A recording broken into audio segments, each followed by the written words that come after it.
and Night Stalker while leaving the Lesh out, because it just means the Sand King, like there's only Tusk that's a good 4 position to protect the Leshrac. It's good though. No, you have to do this as Optic. I know the crowd do not want to see another Dragon Knight, but this is exactly what you need.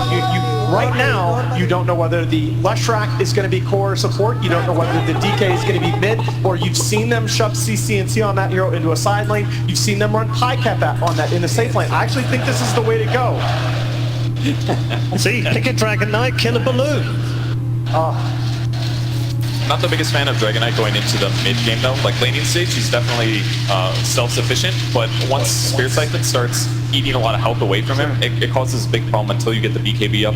And then in the ultra late game, it works okay, but also not amazing against Death Prophet. You know, as much as we talk about 33 and how he's these game-changing picks, and I think that's why Optic oftentimes like to be able to leave his pick until at least the second phase, if not the very last one. But it does mean that CCNC is stuck in this role where he has to be the one who basically gets a pick that can't really be messed with, but also doesn't have a whole lot of flair to it, right? Whereas on the other side, Virtus Pro, they can do it for every single one of their cores. They've done it in the past with Ramses, where they just won to a Terrorblade, and that enables both No One as well as Pasha later. And then in this tournament, they've been just going, hey, we'll go pick up a Doom, we'll pick up a Beastmaster for Pasha. That's our big threat. It feels like Optic are a little bit more limited in that regard because somehow 33 is such a weapon. It's both, I feel like it's almost a double-edged sword when it comes to the draft. Well, I have seen them, you will see them though, at the end of the draft, turn around and go for something like a CCNC Lena. That's kind of the one big flashy hero that I feel is he plays at that super elite level.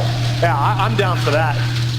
10 seconds to go. Unfortunately, neither of these two teams really an Invoker team. Yeah, you guys don't want to see Quince Invoker, guys. Oh, So with both Beastmaster and Doomband, basically Sand King needs to pair with an offlane hero that's just really strong on himself. That way it can make him better, because as a support by himself, he's good, but he doesn't win the lanes as hard as somebody like a Bane or other great trading heroes. So with all these bans being gone, it might be a little weird for VP to grab a pairing.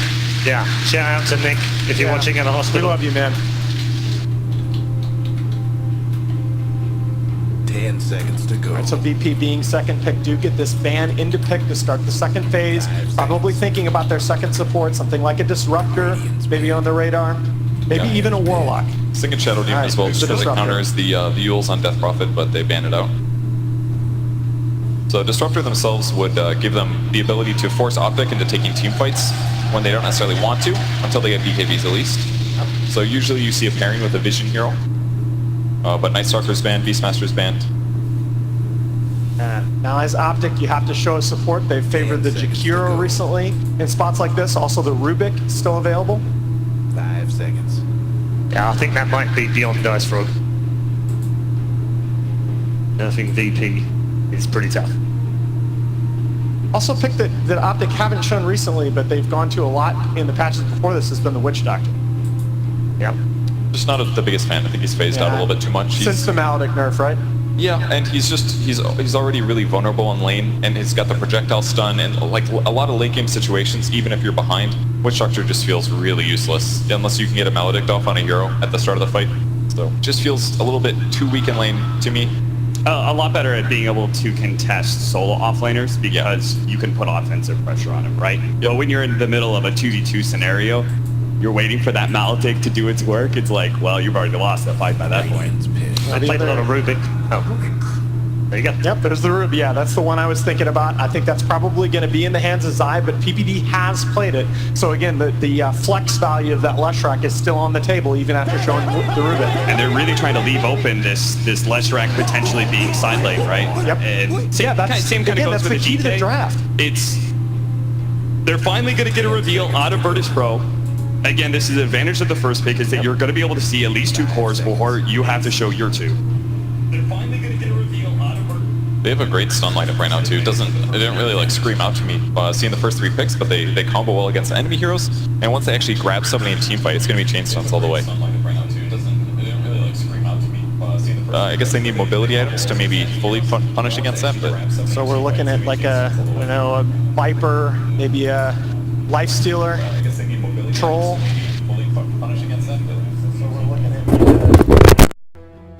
You could also show Luna here. I don't necessarily, maybe something that you can hold till 5th. You're looking that direction. I'm guessing it's weird there's been no gyro or Luna ban so far. Yeah. Yeah. I'm trying to think of like which is going to be more open for you in the regards of VP, and I think it's your safe lane, Gyro, Luda, Lifestealer sort of heroes that are just good team fight and always can kind of fight and give the edge to Pasha. But then I look at the remaining offlaners, I'm not so certain that actually. Well, that's why I say I think you throw a hero like, oh, that's not what I thought. Wow. All right, so we now switch to. Oh gosh. It'll be an SK offlane. Oh god, that aggro dual lane is actually nuts. With an option to, if Optic runs some sort of core flash track, I think they could actually do Sky Core, but we're definitely going Sand King, like 90% Sand King Core, and they're just going to have this really strong aggro dual lane, which we saw so much at Epicenter. Any sort of Axe +1, Axe Sky was very common. You know the pick that LGD has shown against the Skywrath Mage is the Pugna.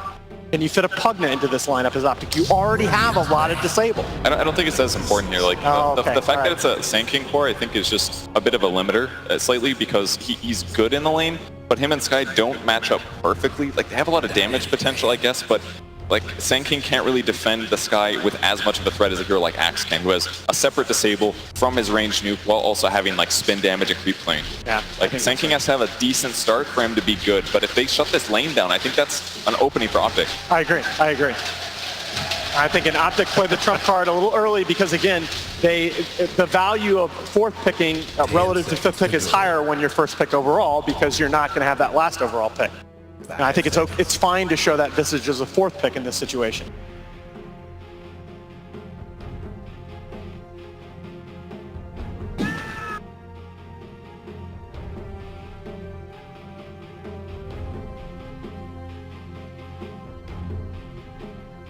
So if you had to guess, Cap, you think you take an offlaner fifth as Optic? Or you think you go back for your second support? I mean, it's hard to read their draft right now. Exactly. This is what they had to do against VP, or the VP lanes were just going to eat them alive. Now, they still might. The 4 positions that can change something, like a saving hero for the Leshrac, like Nago or Tusk, are okay, I like but something like that. You like what? I mean, like VP's heroes are all very defensively weak. They all have super low armor. Visage in this case, like if Optic has like a decent snowball and they don't get super out of position and they have a BKB on like the frontliner, then they can actually engage VP fairly straightforward as far as I can see. So they just need to be able to run at their opponents a little bit. VP has to win the lanes. Like I think I just like Optic's draft right now. It feels like they can just run at their opponents and VP can't stop it very. Do you like a support here, or do you like something like a Darkseer? But I think like some kind of a tanky Greaves hero might work, and it might just be. Oh God. Okay, that's a heck of a gamble. I think it's good though. Again, VP's disabled. They've got like Static Storm combo, they've got Sky combo, and they've got like Burrow Strike Epi. That's their initiation. That's like 3 support impacts that are usually used to pick off like one hero in a team fight. Yes, if they initiate, it could be great, but if Optic just gets kind of evasive and Death Volley and tanky when they take these fights, I feel like they can outplay VP's draft with the heroes they have. But you think PL is going to be there in time, especially he's going to have to sustain a heck of a lot of pressure in lane, right? He's likely going to be laning against that Sand King Skywrath. Yes, possibly. They could maybe put Lesh there. They could maybe, like, we don't really know what the last VP hero is, so maybe they'll change their lanes in the end. But if he just gets like a hood picked up with Shred's Aqua Wand or something, he can actually fight these guys really head on, especially with Doppelganger. Like the only big issue is like silence, Static Storm, that kind of a thing. I think VP just goes something like a Sven here, Warcry up, and PL just doesn't do anything for a lot of the game. They have so many stuns. He's getting kited. I don't think Sven works. And he'd have to, again, he's a hero that's the jungle quite a bit, whereas Optic's going to be moving around constantly with Visage Bats and Dragonite and Leshrac. They have so many pushing heroes that, like, PL can basically just be the survivable guy that lanes and pushes creep waves while his team is busy, eventually transitions into items that they just can't deal with because they have 3 support-like heroes. They don't have, like, a ton of actual initiation from Optic. If you really want to enable, like, you could do like some sort of Void type pick, because look at the way your lineup follows that up really well. They've done it. They've done it in the past. I think Void is there's the Sven. I really thought they were going to go that direction. Very good against PL. I think that's a great core matchup that they've given themselves. It is. But both sides vulnerable to pressure in lane. This is the kind of draft Optic needed.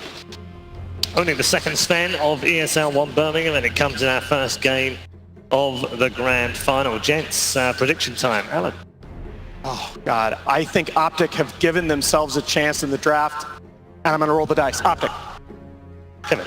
I'm going to confidently say Optic, no roll of the dice. I think Phantom Hunter is actually a good pick. I think he, like Sky, has a problem with the landing phase issue, but I'm still going to go VP. Okay, 1 for VP and 2 for Optic as far as our analysts are concerned. Ladies and gentlemen, the road of the grand final starts here, and also the chase for the MVP by Mercedes-Benz as well. Game 1 is about to begin.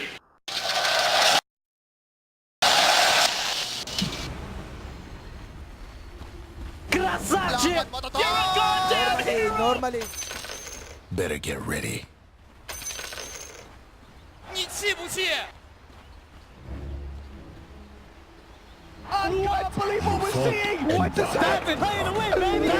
This is it, ladies and gentlemen. The grand finals here at ESL 1 Birmingham 2018. Optic Gaming going up against Virtus Pro. I'm ODPixel. I am going to be joined by Fogged for this best of 5 between these two. Fogged, this is going to be a fantastic series, and already we're seeing a bit of fun off the draft. We've got a Sven. This is a hero. Lots of teams they're ignoring. VP's picked it up, and there's every reason to be scared of the VP, Sven. I've talked to so many teams about this here, and people are like, man, you see PL, you see these games, you're like, conceptually, on paper, Sven looks fantastic. But what's the point? But it's a Sven. You're very ulti reliant. You pretty much have to be super far ahead in the game. You have to hit jungle creeps. You have to be able to farm Ancients and get those stacks constantly. Maybe similar to something like that Medusa or something, but Medusa doesn't have to pop ult to farm those Ancients early on. That's where Sven can get punished. And in the laning phase, Sven's lane presence isn't really the strongest. We'll see if VP can make it go down. I don't even know what I'm most excited for in this game, though. The chat wheel spam, the tips, crazy plays. I don't know. It's certainly going to be a lot going on, and sort of the rest of the draft that VP have. There's some scary sort of hero play combinations. We've got Solo Disruptor, no on DP. We've seen it do so much, and of course the last time Optic and VP went against each other, it didn't go too great for Optic. MC's getting pressured a bit here. They can chase him down. That Orb of Venom too. Gonna continue for this. And they finish off the kill. Turn with a quick stun onto Pycat. Pycat now turning his attention towards Solo, but not looking to chase any further. Solo and Ramses will get themselves away, but we'll see how these lanes do settle off. So at the moment, Pycat taking the PL down to the bottom lane, so we can go up against Solo and Ramses on this Disruptor Sven. Is either of the sides, you feel, in your opinion, have they got sort of a really sort of strong lane that's going to make the other team suffer? Oh, the Lesh PL is probably a little bit stronger. Disruptor, there's going to be like similar spamming kind of things, but I would believe that the PL Lesh have a little bit more power just because of the mana pool of this Lesh. You have the Orb of Venom, you're going to be throwing out a little bit more harassment too, and yeah, just your base mana pool. It's 80 mana cost for Lightning Storm comparison to 130 for the Disruptor, so you should be able to out-efficiency them overall. Top lane, is the pull available? It will be, but Pasha blocks it right away, so I do believe the Sanking Skyraz should be able to apply a decent amount of pressure up here at the start. So Roger has to be careful with his positioning though. And mid is... it's a DK versus DP. So we've seen this many times before. And we'll see how both Noan and CCNC fare off in this 1v1 matchup.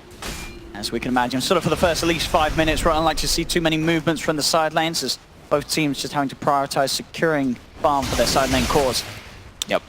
So this Visage, if Visage gets pretty out of control in this game, which they're setting up 33, and they tend to set up 33 for these type of games when he's playing it, he has a lot of kill options on these very squishy supports. Disruptor and Skywrath do not have fun versus this hero.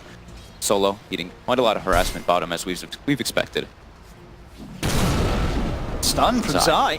He's got the Mango too. He's bringing it down low, looking for Solo. He's going to need a couple more touches, and you're not going to get it because Ramses there with the stun. Zai does have to be careful. He's trapped in by the kinetic field. And Ramses, he's going to be able to get it. They turn it around VP and get themselves first blood for Ramses in the safe lane. Solo had the stick charges saved up. He was kind of baiting Zai in there. Zai oversteps his bounds a bit too much with that creep wave on him. And so it begins as well. Ramses dropping Zai the tip.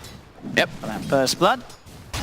Zai straight back the lane. Same time up top. Two-man Burrow Strike from Pasha coming out to hold back 33 and PPD as they were trying to make a bit of a go onto Roger. Looking at the CS, 33, 6'2". This top lane between both 33 and Pasha, pretty much the lane where the least farming is going on because of how aggressive the two supports are, enabling one another's cause. It's smart to have the Visage up here. You know, if you have a PL up there, you're going to get constantly harassed by the Caustic. Visage, Rubik, double-ranged heroes. They can distance themselves from that, not eat as much harass. Solo finds himself a regen rune. That's fortunate. Stick around. Quickly looks to disrupt the side pull attempt here from Zai.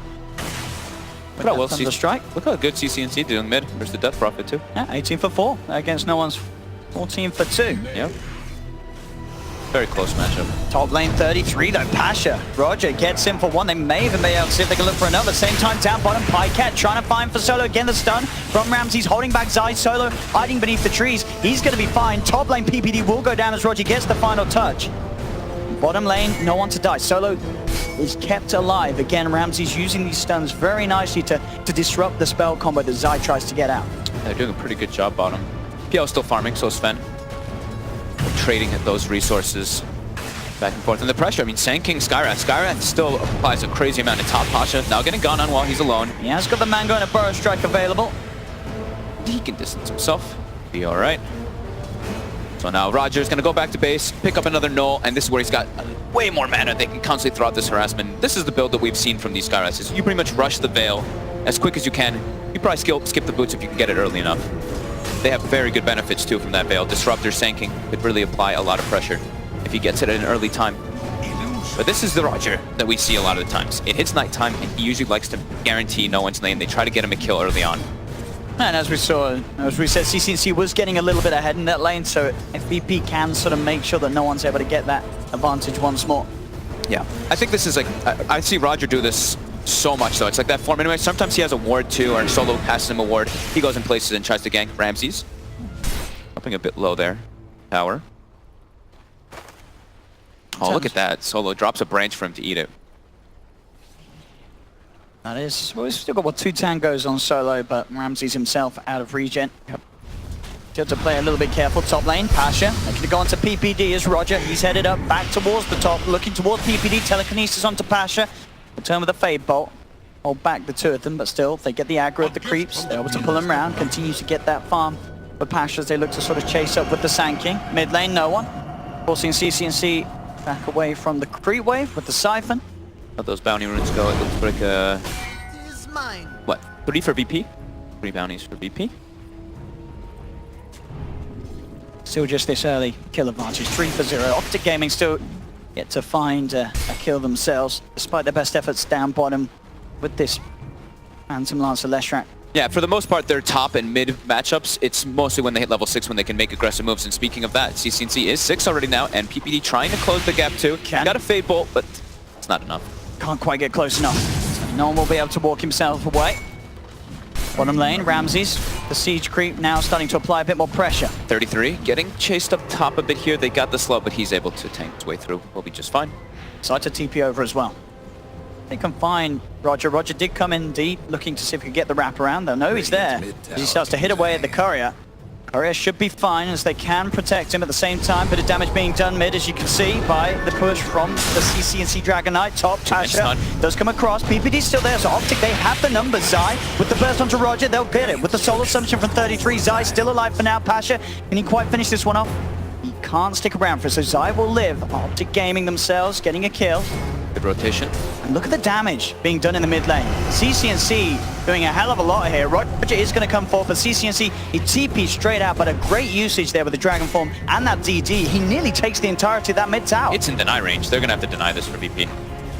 So at least able to stop the goal going that way, but still, nonetheless, that's a very early timing to take that mid tier 1. Very well played by CCNC. I mean, winning that mid matchup, also being able to take the tower this early on. His tower is pretty much untouched, only 24 HP missing, and they're looking to stay active on Optic too. They want to go bottom, let's try to punish this Ramses Sven. They don't want him to get a good start, and he's doing pretty damn well bottom. They're able to farm pretty nicely.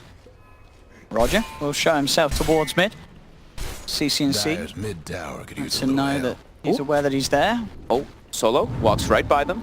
PPD starting to play around Zai. Can he quite close the gap? Just get the lightning slow. Solo pops the kinetic field down to trap them back. They can't continue to chase. No one also heads over as well. Peter will get the ward down. It's time that they are sort of drawing no one's attention away from that mid lane. No one is hunting, but PPD's hiding. Solo, stun from Zai, is going to miss him, but Solo's incredibly low here, and he's going to just get zapped down by PPD. Roger and Ramses there coming across, though, to put a stop to Optic's presence in their jungle.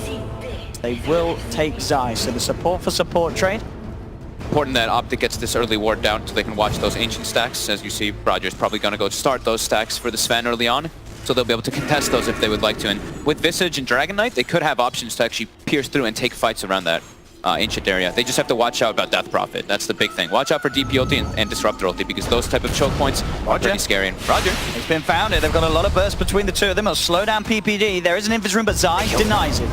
Doesn't look like they'll get the kill though, because no one. He's coming forward. Quick Ancient Seal onto Zai. Pycat does manage to finish off Roger. Comes in with a quick Spirit Lance. Can they chase for more again? Solo, he's there with the kinetic field. Pycat, old doppelganger himself away and does have the backup of his teammates to make sure he's fine. But Optic starting to react and starting to get some kills themselves out of these plays. Lots of moves around the map already. Pasha up top for 33. He's got Epi, but there's birds on the side. Stuns are not available though. He's already used them. So 33's got no way to stop the epicenter as Pasha's just able to walk in and take the kill. Yeah, this time Roger moving up top at the perfect time, knowing that those bird stuns would cool down. And he looks like he's going actually Atos on Roger. So instead of rushing that fail, he's got the double null, but the double null, double bracer build on Sky. Ramsey's farm down bottom, still looking very, very good on the Sven. He's top net worth. Yep. Despite that pressure that was being attempted to be applied by Optic with the Pycat, PL and the Zai Leshrac. Top lane, Roger again, pretty deep Zai. He's got the setup, allowing 33 to close the gap, and that'll be Roger caught out. Optic making the move down bottom. They want to try to get Ramses here. See if they can close the gap. Pycat looking for that Spirit Lance. He's got the rush forward. Ramsey's going into the trees. The TPs are heading down here. Do they really want to try for this? Because Ramsey doubled in. He's going to look to turn. He's got the God Strength. Just starts hitting into Pycat and Optic. They dove a little too far. I knew that tip was coming right there. When you doppeled in that aggressively, I was expecting some TP rotations. No one does make the move. Now with that Exorcism, they're going to try to threaten the tower themselves. CCNC staying near the area, 33 out, also able to now pressure up top a bit here. So VP will have to respond up there. And it looks like VP, instead of even going for even tower pressure, they prioritize bounty runes. No one goes there with the Exorcism just to make sure his team gets it. And four bounties. So far, 7 bounty runes collected for VP in the last 10 minutes. I mean, it's adding up as we can see 10 minutes in. It's a 2 to 3K lead for VP. Pasha almost has Blink Dagger finished on this Sanking already. That's going to be really crucial because they didn't really have the vision that we usually see for the Disruptor to get those glimpses off constantly. So now they're going to have an early Blink Dagger on Sanking. So they're going to be able to look for trying to get those chases and kills. Optic making the move down bottom with that DK. They will be able to get their own tower pressure. So they are putting more objective pressure on the side of Optic while VP is just securing the lanes. And I mean, they're in a comfortable spot with this 2K lead. And they have those ancient stacks already, as we were touching on, for the Sven, and Ramses will begin them already. Picks up the Mask of Madness. He's ready to farm them very quickly, but as we also mentioned, there is that vision around there. So we'll see if Optic Gaming are able to do anything to disrupt it. Top lane, coming in onto 33. They have the Ancient Seal. He's going to look to stun back to them with the Familiars, but Ramses is there. 33 tries to TP out. He's not going to make it. The damage, too much there from Ramses. They want the birds. And with that strike, they'll get one of them. Get one, yep. Asher turning up for that, and with Ramses coming up here, they themselves can try for this tier 1 tower. So pushing top. Look how they prioritize. They really want to make sure that they're not falling so far behind in buildings. They're trying to match the aggression. So he tries to stack the Ancients, but right away TP's top because he's like, I want to be involved. You need to start putting pressure on because we don't want to fall behind in towers too much this game. You look at Optic's draft and they are all about hitting those towers. Pasha sort of playing around with Pycat. That Pycat was trying to dive for the kill, but of course Pasha with the Sandstorm. Trying to get the glimpse. It's always going to be fine. Doppel still, so they're trying to bait the Doppel out. Can he get his way out of this one? He's going to jump forward. Solo, can he get the right one? Yes, he can. He's got the correct target. He'll try and Phantom Rush himself away, but Roger's there with a Mystic Flare as Pycat punished for going a little too far out on that bottom lane, trying to play around with Pasha, but Pasha just willingly baits him in. Yep, and a nice small little interaction there is, Spirit Siphon continues even if you Doppel, so they knew exactly which one was that real one. And playing the PL in this game, you look at it and sure, there's some AoE amounts. He could have a decent game, but one thing you can't really overlook is Skyrath's silence versus PL. He's not going to have a Manta or anything for a long, long time. So that silence, if he can find the real one, you can't get rid of it with Doppel. He doesn't really have heroes around him that have any sort of save. There's nothing sort of innate that they can do to keep the heroes off him. Sure, like the Familiar stuns and such are nice, but in terms of sort of a reliable safety mechanism from Optic Gaming, it's not there for Pycat's PL. Yeah, Ramses cleans up those Ancients while no one is hitting the mid tower. Top towers. pretty much has it finished down now. And PPD, he's hanging around here, but he could be in a lot of trouble. Silence from no one catches him. They get a glimpse back as well as PPD will be taken away as VP are able to secure that last hit onto the tier 1 tower mid. Same time top, CCNC and 33 pushing on. Pasha, he'll leave this one. The rest of the team not going to come in, so Optic will find the trade. CCNC is playing super objective. Like, he has gone to all 3 lanes by the 13-minute mark and hit all those towers, taking them out nice and early on. Going to be rushing that Blink Dagger so they have their own form of initiation, because they don't have that on Optic. That's what they're lacking, because they didn't pick that. You know, they don't pick these standard offlaners a lot of the time. They've got a Visage and a PL and a Dragon Knight, so DK, he has to be the initiator in this game. Over they go, under the cover of smoke.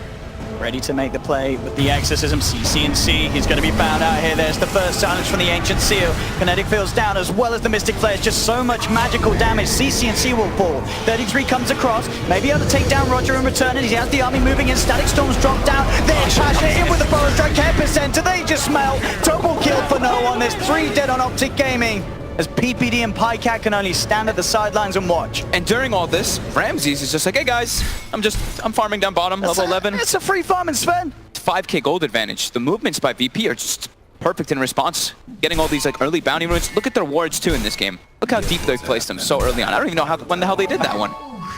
Absolutely, I mean, this team, we saw them during the draft and coming on, they just look so confident. The smiles amongst them. Coming into this series, VP is such a terrifying team to play against, and we're seeing why already in these opening 14 minutes of this best of 5 grand finals. A significant lead and making play after play that is certainly showing why they are the best in the world right now. Yeah, it's really remarkable how fast they collapse and outnumber you. And now top, Peter, PPD tries to defend this tower, quick stun, quick kill for no one. Yeah, it seems like every single time, even on the opposite side of the map, Optic's like, oh, we've got 3, and VP's like, well, we've got 4. Gotta bring more. Looking fortified. But they are playing the very objective route, like we were saying. Even 33 now makes his way toward bottom. He wants to sit behind the PL, try to pressure those lanes. Now CCNC, Optic's getting at least a couple of these bounties this time around. So what's Optic's sort of best hope in terms of coming back into this after sort of tough laning stage? Do we need to see them go for some more aggressive smoke plays in order to try and find these pickoffs, try and punish the fact that Ramses is getting the chance to be alone and farming on the Sven? They have to play pretty much as 4. I think PyCat has to play as this farmer this game, and his team needs to make tons of plays with 33, just like this. They need to be piercing like the backlines, killing these supports easily and picking them off. They'll get one there with Roger. They've got the Blink Dagger now as well on CCNC, so this could be one where they look to make constant plays and make that space for PyCat, but they are falling pretty far behind. This Sven is almost 3k ahead of Phantom Lancer, and that is definitely not where you want to be on a PL versus Sven. Big on SMY. Matchup. Ramses, Mask of Madness, SMY. Yeah. Level 12, so he's got that second point in the God Strength. We don't even have a Yasha. 16 minutes in. Not even a Yasha finished up for PyCat yet. I mean, this Sven is just going to be able to cut through them all, and of course the war cry is going to be so nice for sort of keeping heroes alive on VP's lineup against PyCat, maybe trying to find that support in the backlines. There's going to be the chance for Ramses to keep his team safe. All of Optic. Poised bottom. They get the glimpse on PPD. He's in trouble. Once again, quick glimpse back and a burst from no one. Just solo things, right? Always being in the right place at the right time to find those pickups when he's playing Disruptor. Yeah, over the years, Solo's Disruptor has arguably been the best in the game. Yeah, and Pain, honestly, when Duster was playing that Disruptor, he was playing it very similar to Solo style. Just always be in the right place. Your life doesn't matter so much. Like, look how you see how Solo's leading the charge to try to find those instances. He's just trying to find any type of pickup because they also know they're in a pretty commanding position right now at this lead. And look, he's just found another glimpse. He's going to be able to get onto the Visage. They've dropped the statics from down. Zai's also trapped in here. Exorcism comes out. Zion 33 is in so much trouble. They'll fall. And PPD used up. He's in trouble as well. VP collapse around the Rubik. Take another. I mean, just as we were saying, you know, Solo just sets it all up, goes in, gets the glimpse, and bam, the rest of VP, they are just so perfect as a unit. They're ready to follow in, and that's also take one by one down on Optic. Yeah, and the wards that they placed from earlier, right? They had that high ground vision there, so Solo, he knows he's playing very confident. He has the information of Optic pretty much completely, and he's just like, all right, which one do I want to glimpse? I kind of can pick and choose. It's the perfect target. How do you play against a team like this? Man. How do you, everything that VP are doing is just done to perfection. Yep. It is seeming very difficult. Optic now very far behind It's 10k gold advantage. Look, 10k experience as well. Look how far both Ramses and No One are. They are so far ahead right now. Ramses, once he gets the BKB, he's absolutely invincible. Yeah. Look, They he's not just even, can't get he him knows already that down bottom. Again, Optic, they're sort of split up around the map. Zai gets caught out again. The glimpse. CCC gets a nice blink. fake out. Nice. We'll give him a little clap for that one. But, you know, they put this safe lane Visage, and we've seen 33, what he can do on this Visage. He absolutely can pop off. But in this game, you see how much VP focused on him. He's got 5 deaths, which is pretty different for when Optic's playing this hero. Usually it's him just having a very calm kind of game. Either he's like 10-1 or he's like 3-1 with tons of building damage. But they're focusing killing this Visage over and over again. Because I don't think they're afraid, to be honest, of the Phantom Lancer. They drafted this Sven to deal with the PL. They're like, all we need to really worry about is this Visage not taking too many buildings, going out of control, and they've done that. Look who's being hunted up top. Pasha with the epicenter straight in onto Pasha. Bar strike onto him. Rotovatos on the Ancient Seal to hold him down.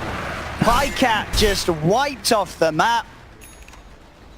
And I mean, Ramses is having a great time playing against the neutrals and creeps. His team's got 19 kills. He's 2-0-1. He's not having to do anything. 170 last. He's chilling. He's just hitting the creeps. He's going to be there if they do struggle as the game goes on, VP. But at the moment, it doesn't look like that's going to happen. It's starting to become very natural for VP to literally just like take over, just snowball out of control in this one. They're all playing very aggressively. You look at Optic, they are kind of stuck right now. It looks like they just need to make some smoke plays to try to catch back up in this one, because it's just becoming worse and worse and worse, giving up kills.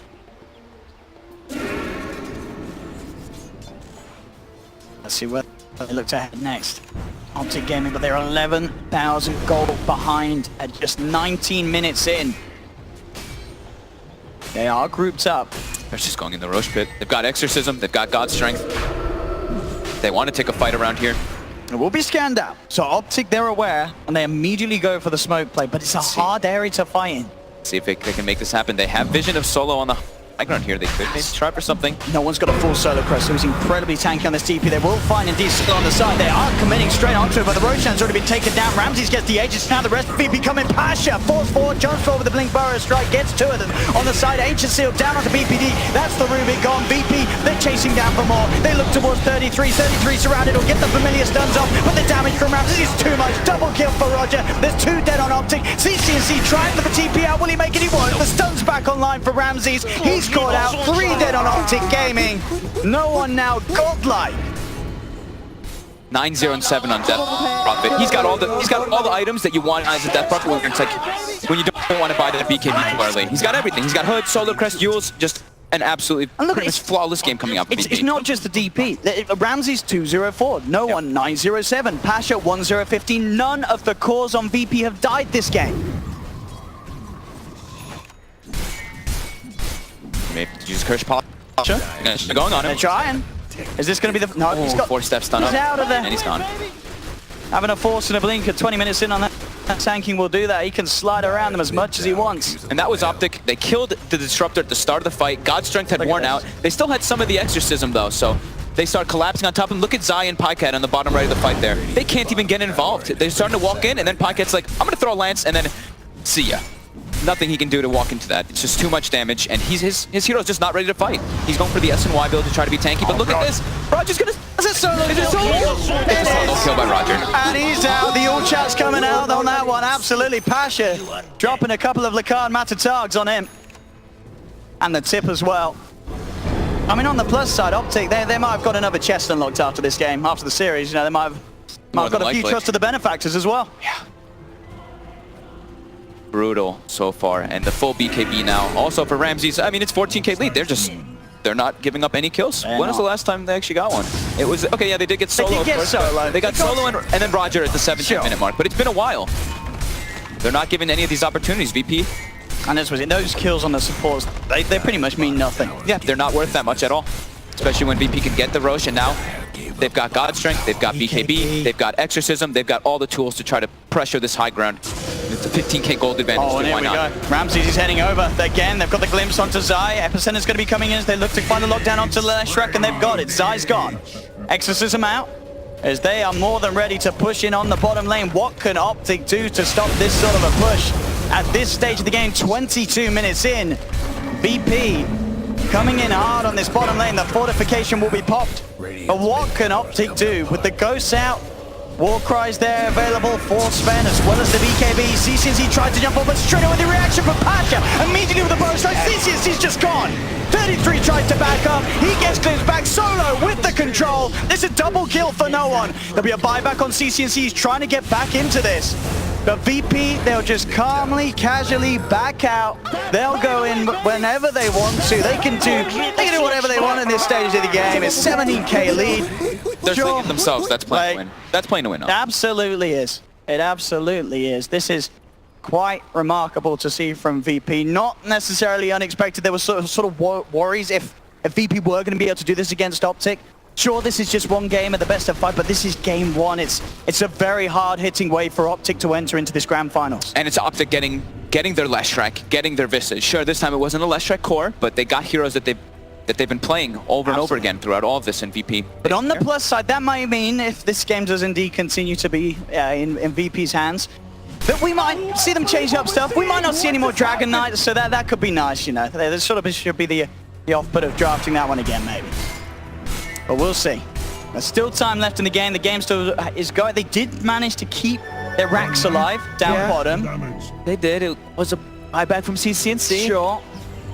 Still quite costly. I mean, they don't really have a whole lot of gold to be working with anyway. I mean, Roger is on CCNC's tail. He's 100 gold away from him on the Skywrath.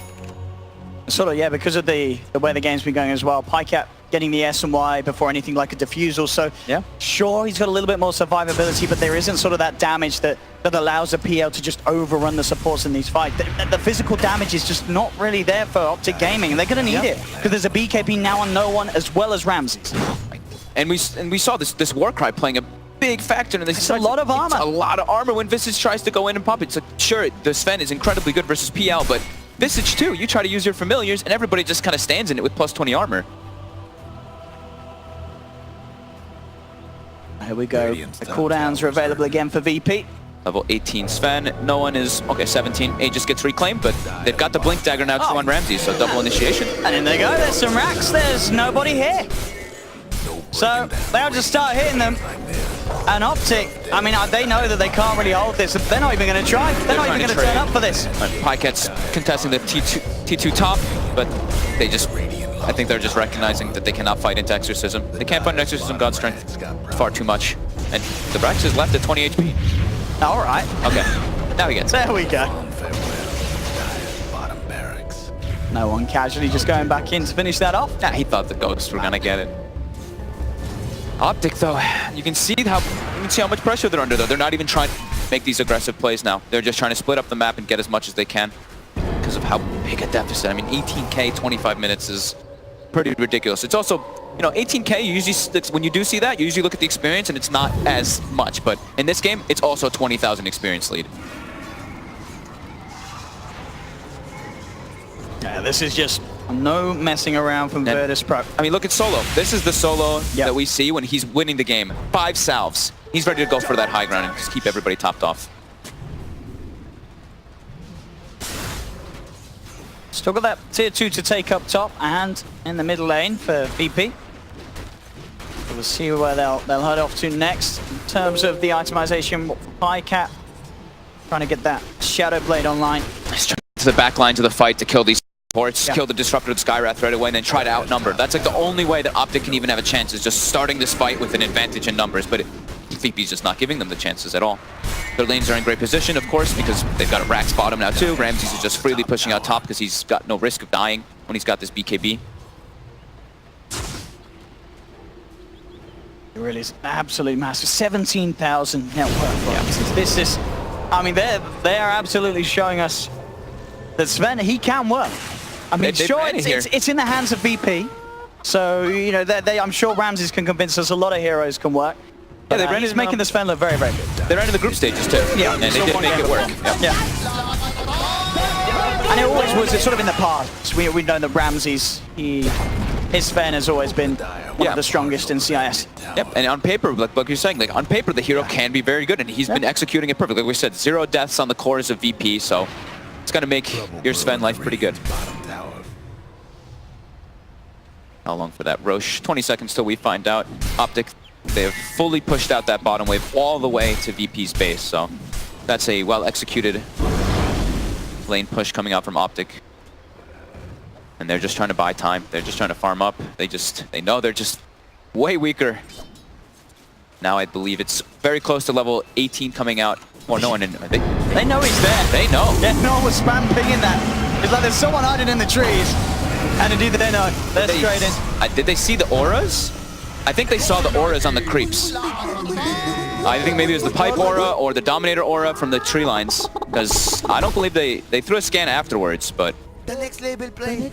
And at the same time, Ramses finds Zai. Yeah, now he jumps on the high ground by himself. Straight in. He's untouchable. He absolutely is. There's nothing they can do about this Sven. There's nothing they can do pretty much about any of the cores on VP's lineup at the moment. As we've seen for the whole game, they just can't kill them. Level 3 Exorcism. No one even instantly uses a Crypt Swarm. Make sure he covers that Exorcism. Maybe that could have been the way that PPD gets back to steal that, but... Trying to head in. Stun from Zai will not catch anybody on VP as they're able to juke it to the side. No one just standing his ground. He's got the BKB, he's got the Yule Step to the Solar Crest. Lots of things to keep him alive. CCNC will try and open onto him, but there's Pasha coming in with the combo. Ramsey's there with the tag team. Optic Gaming lose 2. Straight away, they're going to lose PyCap potentially as well. He's trying to find Roger, but Roger can just turn and beat him down with the magical burst. They're going to call it, yeah. They absolutely are. GG is called. Game 1. It was not close at all. This was VP turning up in style and they're all here. They are not messing around today. This team, none of the cores dying. No one going 11-0-13, 2-0-21 on Pasha. Ramses as well at the start. He joined in with the fun at the end of it all. 6-0-9. It's very rare you see a game when no cores die. And to happen in a grand finals, it's like this just goes to show how good VP is. Not just right now, but how good they've been for a while. Yeah, look at the kill involvement on everybody. Pasha's got 21 assists, Solo 20 assists as well. They ran around as a unit and just completely smashed Optic. Honestly, this was... Wow, this was painful. And as you say, we've seen this for the second time between these two teams here at this LAN. Yes, the other game I believe was pretty similar actually. I think it was maybe even the same score. It was close. They're going to have to make some big adjustments. They absolutely are. They've got to change it up. They can't do anything along these lines against VP, and it's got to be scary for Optic knowing that VP will slide in things like the Sven. Sure, we've seen it once before. We know that they can do it. What are VP going to do? They could change it up themselves because it seems that VP just have so many different strategies to beat down their opponents, but what a game 1 for Virtus Pro. Absolutely destroying Optic. We'll see if they can come back in game 2. Over to you, Paul. I don't know what you guys are going to say apart from how damn good VP are. Yeah, you're not wrong, Owen. An absolute masterclass from the team that haven't dropped a single game here at ESL 1 Birmingham. A masterclass across the board.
Radiant's ban.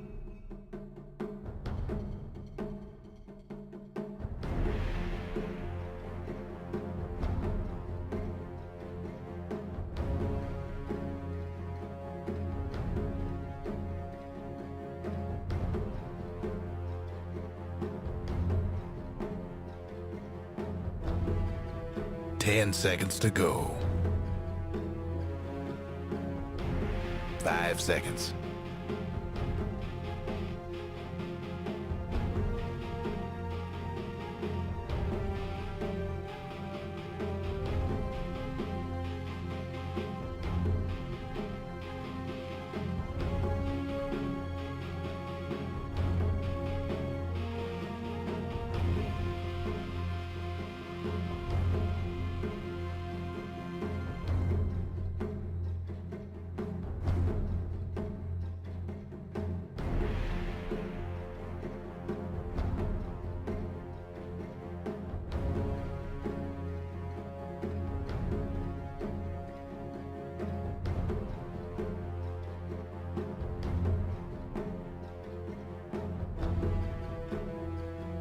Dyer's ban.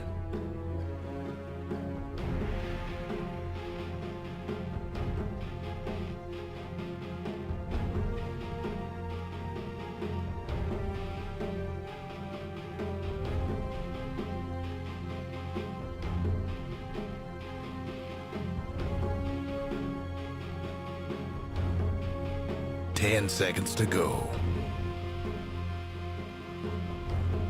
5 seconds.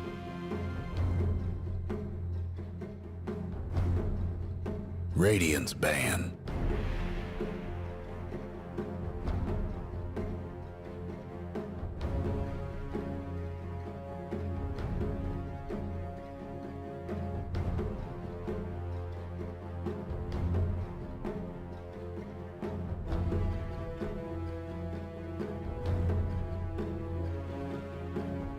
Ten seconds to go.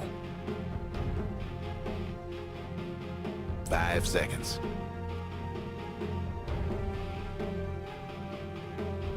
Dyer's ban.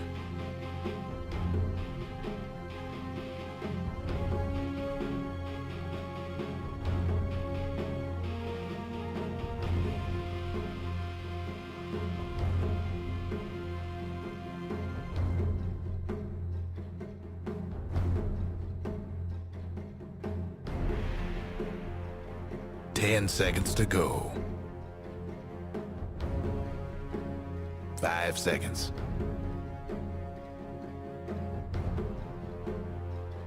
Radiant's ban.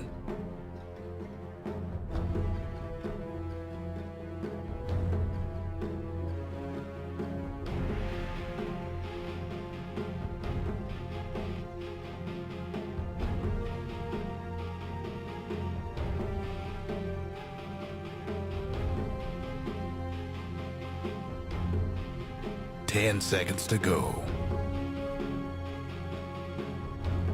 5 seconds.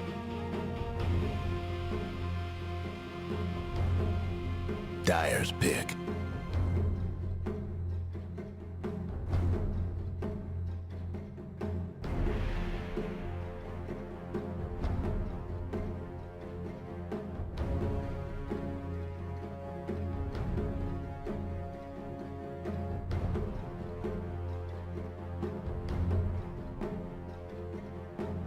Ten seconds to go. 5 seconds.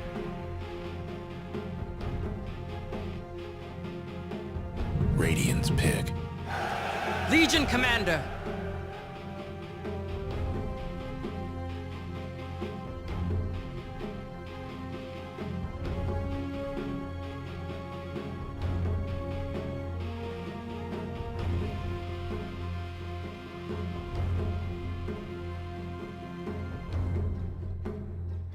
Ten seconds to go. 5 seconds.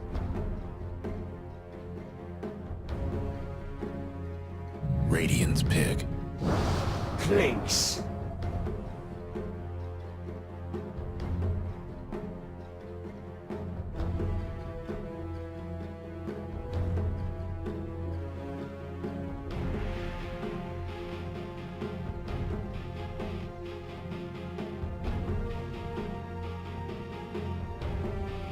10 seconds to go. 5 seconds.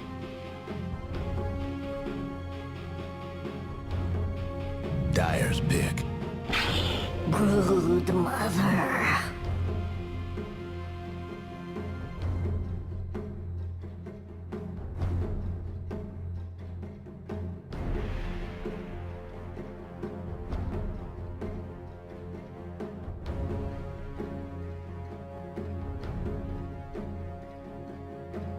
Ten seconds to go.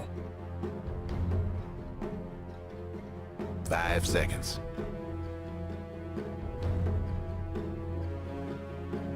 Dyer's ban.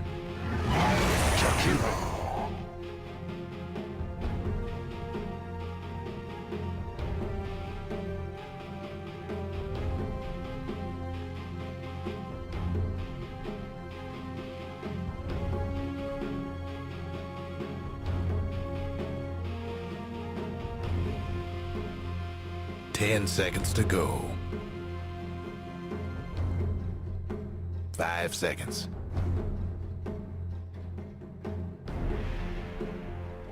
Radiant's ban.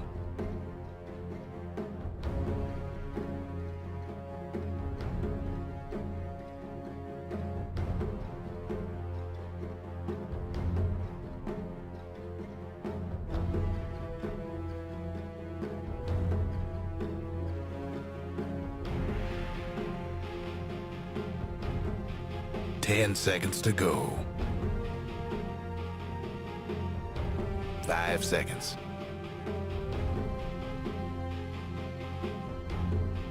Dyer's ban.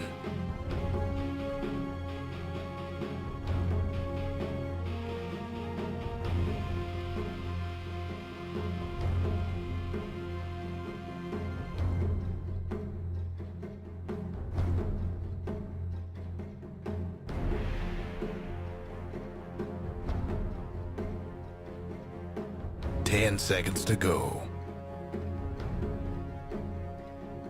5 seconds.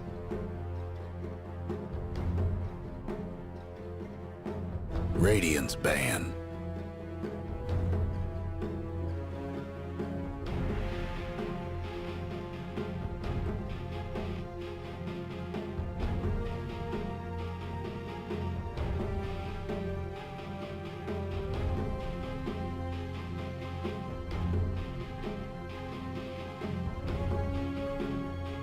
Ten seconds to go.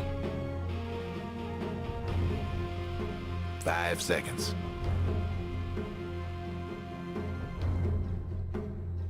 Radiant's pick.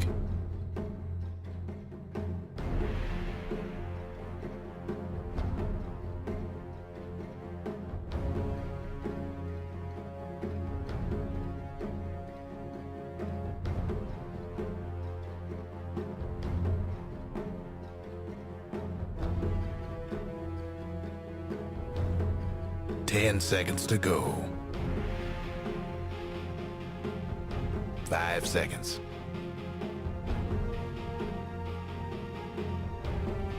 Dyer's pick. Queen of pain.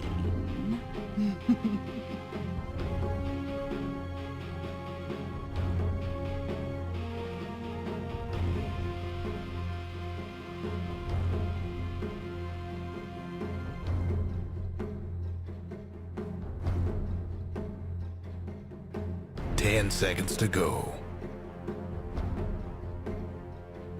5 seconds.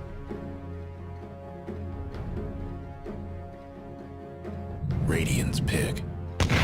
Turkeys!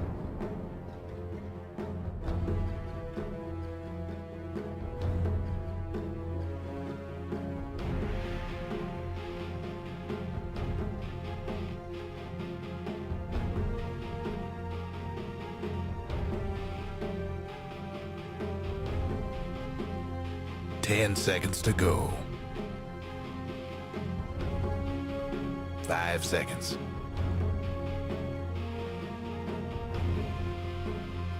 Dyer's pick. Slog.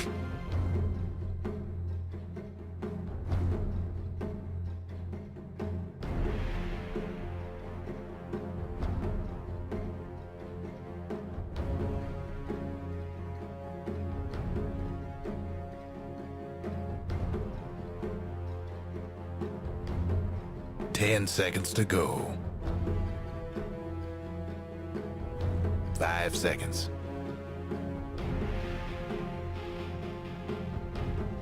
Radiant's ban.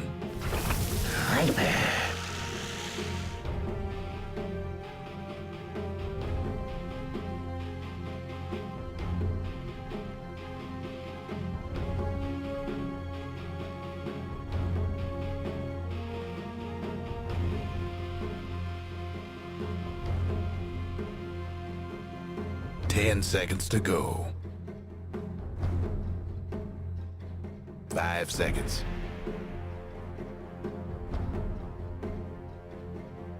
Dyer's ban.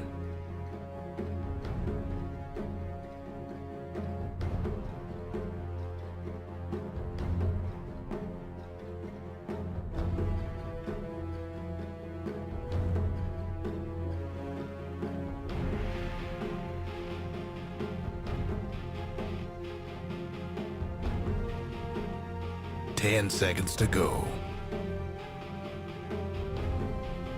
5 seconds.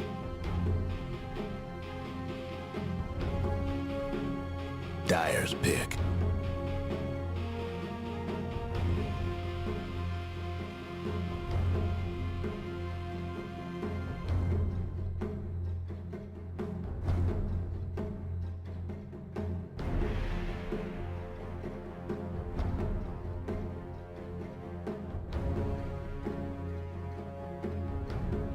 Ten seconds to go. 5 seconds.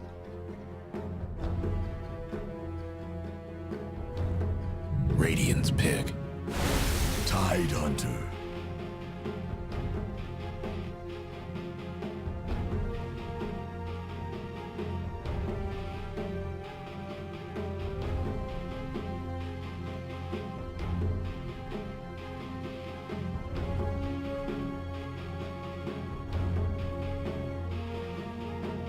Ten seconds to go. 5 seconds.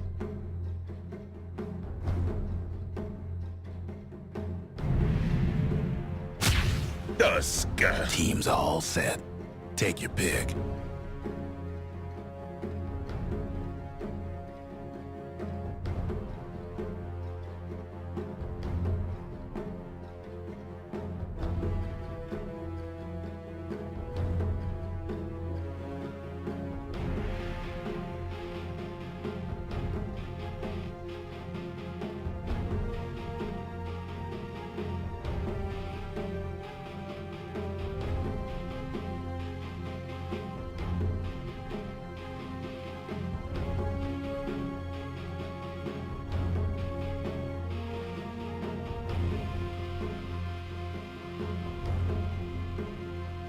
Ten seconds to go.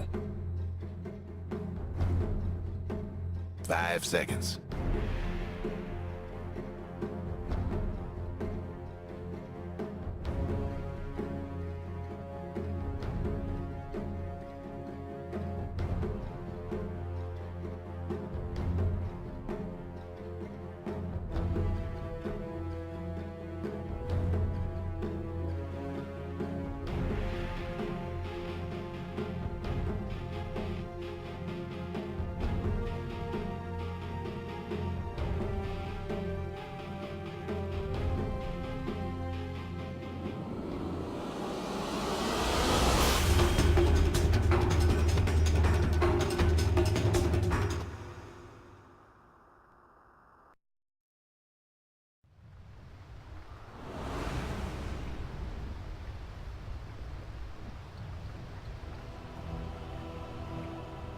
Better get ready.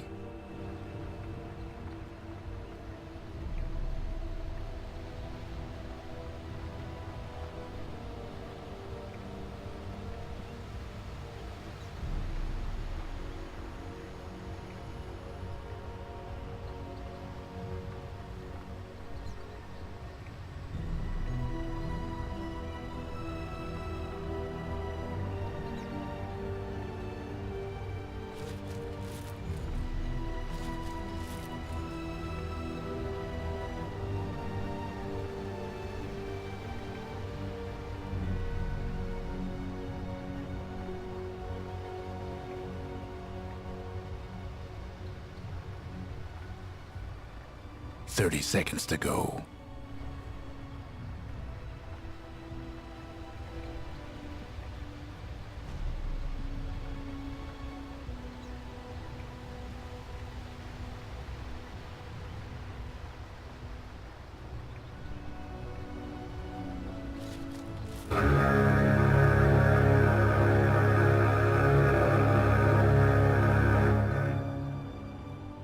And away we go.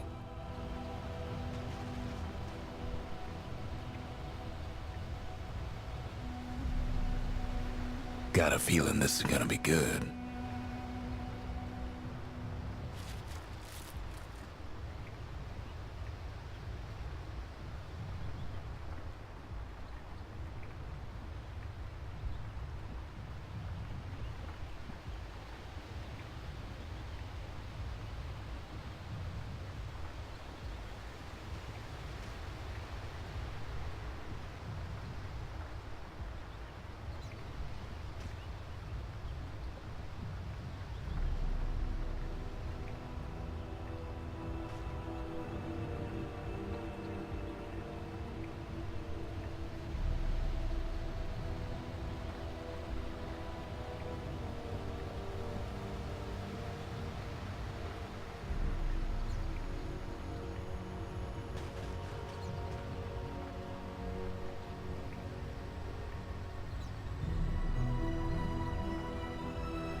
Dyer's mid tower could use a little help.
Dyer's mid tower won't last much longer.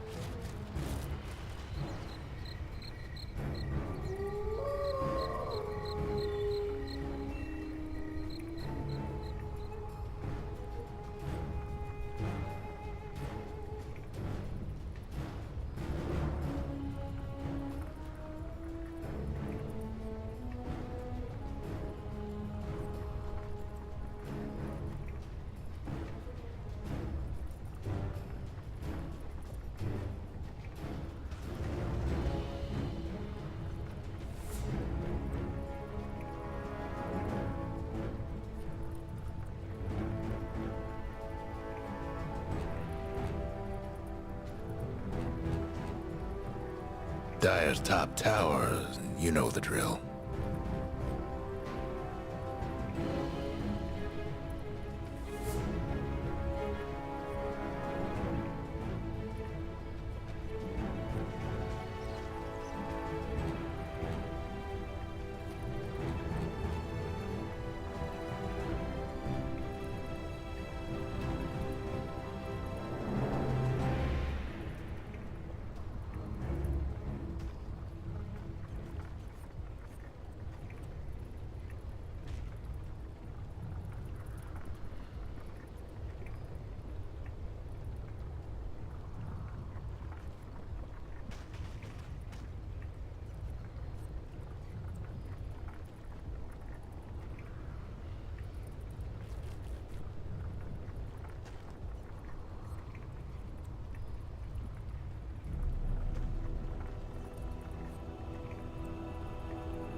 Dire's mid tower's having technical difficulties.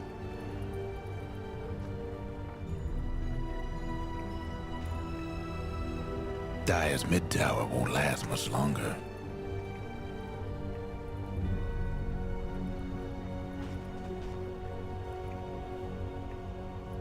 Dire's mid tower could use a little help.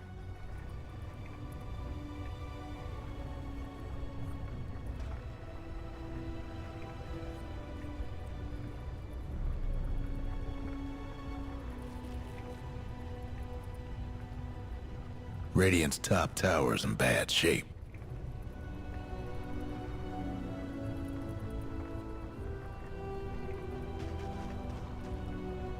Radiant's top tower's taking hits.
Radiant's mid tower's coming apart.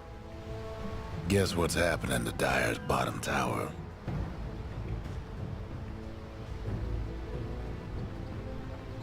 Dire's bottom tower's getting the business.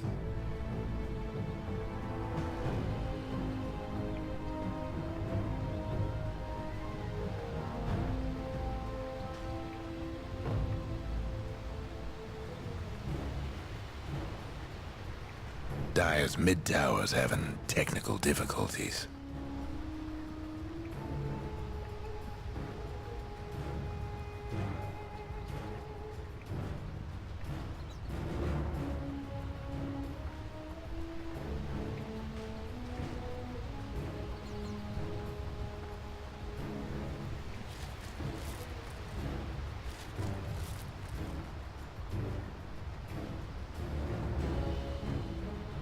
Radiant's mid tower could use a hand.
Dire's middle tower is under attack.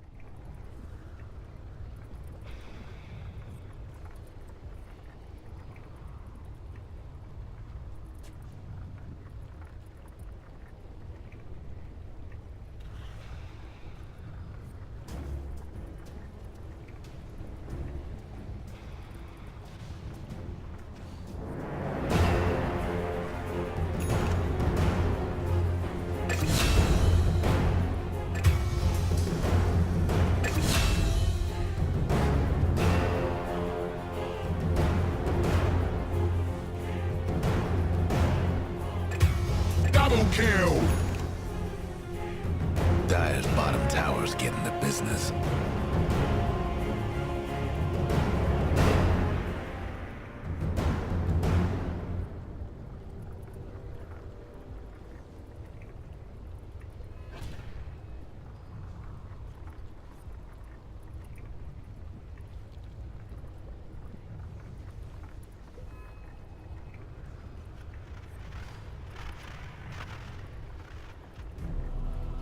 On the map, and they still have Doom now available. 33. He just walked in with the Scorched Earth, and that was enough. He's going to be able to do that even easier once he has the hood out. Yeah, I mean, he's going for the full tank build that we've been pretty much seeing a lot of the time in these Doom. Just Crimson Guard, hood, pipe, whatever. Yeah, getting the pipe against this lineup is going to do so much for the other cores. Yeah, even to sort of limit what Ramses can do, because Ramses, you know, he's catching back up, but at the moment, this Fenno, it's not terrifying unless they do combo it perfectly with the Fatal Bonds. Mid lane PPD does manage to get forced in by Ramses there. Neat little play to close the gap as he pulls PPD in towards him. PPD does fall. As VP catch the Undying out alone in middle, trying to soak up some XP. Bottom lane, 33, putting pressure onto this tower. He is out alone, and no one and Roger are there. They'll look for the setup. 33, he's got the Scorched Earth field, he's got the hood as well. They're opening up with the combo. TPs are coming in as the rest of Optic Gaming are trying to come down. VP, they can't control this Doom. 33 at this stage, level 10. With the hood, very, very tanky. They need a lot to kill this Doom. Yeah, they're going to need Pasha in particular. That medallion could be the one thing that can help them pierce through that. I mean, not the crazy amount of armor that the Doom does have right now. Again, down bottom, Zai. He's getting caught out. They want the bounties. Combo, but Zai's got backup. Roger's like, oh, never mind. But they will get the top two. Pasha has been positioned up there for quite a while.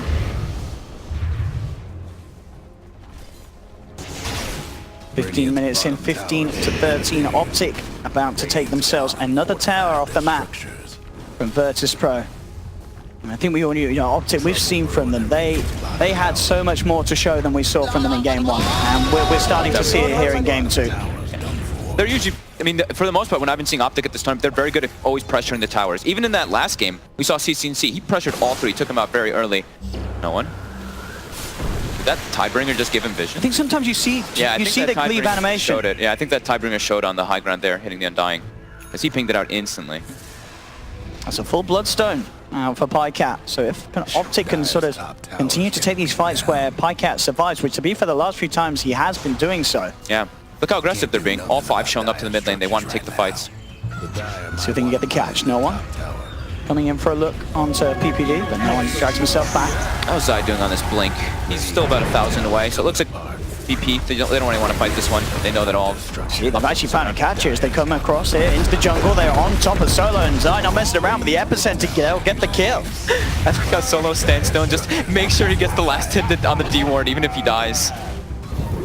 Some classic Solo. These towers being taken mid lane. CCNC finishes off the tier 1. They're starting to swoop towards the bottom as well, Optic. And this is what we were saying. They are very good about prioritizing those objectives, trying to get as many towers as possible so they get that gold advantage. But we see VP, Ramses is pushing up top, and VP, they do want to respond to this one. They've got the chaotic offering. You see Roger positioning himself already in the back lines, trying to slow it down with that spirit. But it's dying too fast, the edict. Same time, Ramsey's putting a bit of split push pressure on up top. Yep. TP will come in from 33 to clean out this push. They're reporting in the back. They're coming over towards the shrine. They're looking to see if they can try and catch some of the members of Optic as Optic back away after taking that tier 2 tower. CCNC may be left behind here. He'll walk into this one. Pycat, can he go? He's going to try for the TP out, but they've found him. They've got the X mark. They're going to be able to bring him back into this. He denies himself. He bloodstoneed himself instantly and respawns right away.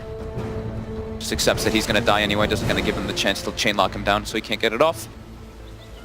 So losing one core and losing some bloodstone charges. But as you said, the fact that Pycat as well, he is at the top of the network, so a very valuable play in the sense that he's able to make sure that VP don't get the bounty for that kill.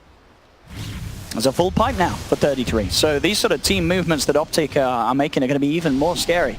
Yeah. For VP, it's going to take a lot longer for them to take down the members of Optic Gaming. That's an issue when you're sort of playing heroes, playing against heroes like the Leshrac. The longer the fight goes on, the more damage Pycat's going to be able to get out. Yeah. Zai is going to be getting the Blink Dagger really soon. This is going to be perfect timing if they can catch VP off guard. This is what they can do, mid. Ramses comes in for the ult. Chaotic offering is dropped down onto the 3. Then Pasha coming in for the side. He's got the roll onto CCNC. 33 still chasing, gets the Doom down onto Ramses. So Ramses will die for sure. They'll turn to the side. That's going to be PPD falling solo. Getting taken low by Zai Sandstorm. Pasha trying to find Pycat and CCNC. They're taking down incredibly the damage from the Venomancer with the Fatal Bonds, but they will survive just. They get them out. Optic Gaming take the favorable trade. They get Ramses, they get Solo. They only lose PPD. 33 should be fine as well. No way to find him and hold him back either. As they didn't get out of there. They didn't have no one in that fight. No one just kept split pushing bottom during it. He wanted to finish up his item instead of joining. His team took the fight without him. They just... I think 2 heroes were sitting at 100 HP. So close to killing Pycat and such, yeah. Yeah, and there we saw the combo. Fatal Bond, Venom ulti, even through the pipe. They keep throwing the damage in and 2 heroes almost get brought down. And now it's a full Shadow Blade, though, finished on no one. So he got a lot of space from them taking that engagement, even if they had to throw so many ultis and still losing Ramses. So Doom was used as well. But now Zai, like we were saying, Zai does have that Blink Dagger. This could be where they try to like surge and get some cool pickoffs with him. No one's down it. It's got the X mark. Zai. Quick with the blink over, does manage to dodge the initial combo, does get the burrow strike. Is anyone else going to be heading down it to help him? Doesn't look like it is. No one will be allowed to TP out. Ramses ported top now. He's just pushing up the top lane so they can get a better spot to take a fight. Pasha has found 33. Do they have the damage to go through this Doom though? I don't think so with help. There's the sleep and then the back away, Roger. Is Jules up? They're going to be able to surround him. Pycat is even hunting deeper for more. See if they can find more out of this. They'll take Roger. Can they get anything else? No one. Goes for a Tidebringer hit, pulls himself back out with the X-Mob, but Zai chases forward. He's got the Blink Power Strike. Optic, they're looking for a second. The slow from the Lightning. That's going to be no one falling as well. Optic get 2. More Bloodstone charges being built back up for Pycat. Ooh, no one gets punished for that move. He steps up just to do like a Tidebringer cleave, and that's the Blink Dagger coming into play from Sanking already. Ramses and Solo have been positioned. See Pycat walked into a bit of a nightmare here. As that is going to be a lot of damage coming out. He's going to try for the TP back to base. Will that save him? It might just. The Phantom regen the pipe. He's going to be fine. Now Optics, they've got Zion with the epicenter. Ramses will fall. They may get more out of this. 33 looking to chase down Roger. He has Doom available if he wants to drop it. May not want to do so for an Elder Titan. We'll see if he wants to commit. It's getting dangerously close here to the Titu. Yeah, he's not messing. Waits for the stomp attempt. There comes the Doom. 33 wants the solo kill and he'll get it. Optic Gaming now 22 to 15 at 21 minutes in. They have come back after game 1 and are looking infinitely better here in this game 2 with a good shot at taking this game. Still incredibly close between the two sides, but the way that Optic's playing, the way that they're making the moves. Now Paquette getting gone on here by Pasha. Instant TP's coming through, and he knows he's got to get out. Pasha backing away. The slow coming into play. CCNC is looking to close in to get that proc of the passive, but there's the slow from Solo. Stands there with the upheaval, make sure Pasha's got the space to get out of there. Solo may have paid with his life. Zai closes the gap, can't quite find the burrow strike, but they've got the vision. CCNC heading over. Solo will try and hide in the tree line, but they're there. Optic, they'll get another Bloodstone charge for Pycat. That little sidestep there by Pasha was crucial, like so clutch for him. Like if he gets hit by that split earth, he is 90% dead there. Gets out of that, Solo gives his life, but that's a 5. Solo doesn't care about that. The rest of the team was farming. We see Ramses went back top, instantly starts pressuring. But Optic, they're not letting up. They're still trying to apply those kills and pressure. So while it's only like a 1k gold advantage, they do have the experience advantage by quite a bit. It's 6,000 because they have those extra kills. We'll see if either side... And do you imagine either side's going to look towards Roshan anytime soon? I guess they don't really have sort of the quick potential. VP, I guess they have the Solo Crest on Pasha. Yeah, VPs would probably be a tiny bit faster, but they also have Edict on the side of Optic, so they both kind of kill it in a decent pace. And Flesh Golem as well is something you can't overlook. The Undying always helping the Rosh a lot too. So if they win a team fight, we could see either side go into that one. I don't think sneaking a Rosh though is a good idea, since there's in particular like VP, they've got the Spirit, they've got Torrent, they've got so many ways to throw Vision into the pit, Venom Wards, etc. Pycat has his Yules finished up. I think he still needs to build it. I know he needs the BKB, but he also really needs armor items. We saw that Solar Crest coming in, it puts him negative armor, and it's a bit scary for him.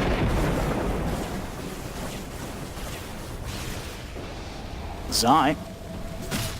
Asher is actually going to find Zai. Ooh, nice Sandstorm. Making sure the Roar doesn't come out. Zai will back away. Solo. Same time, no one.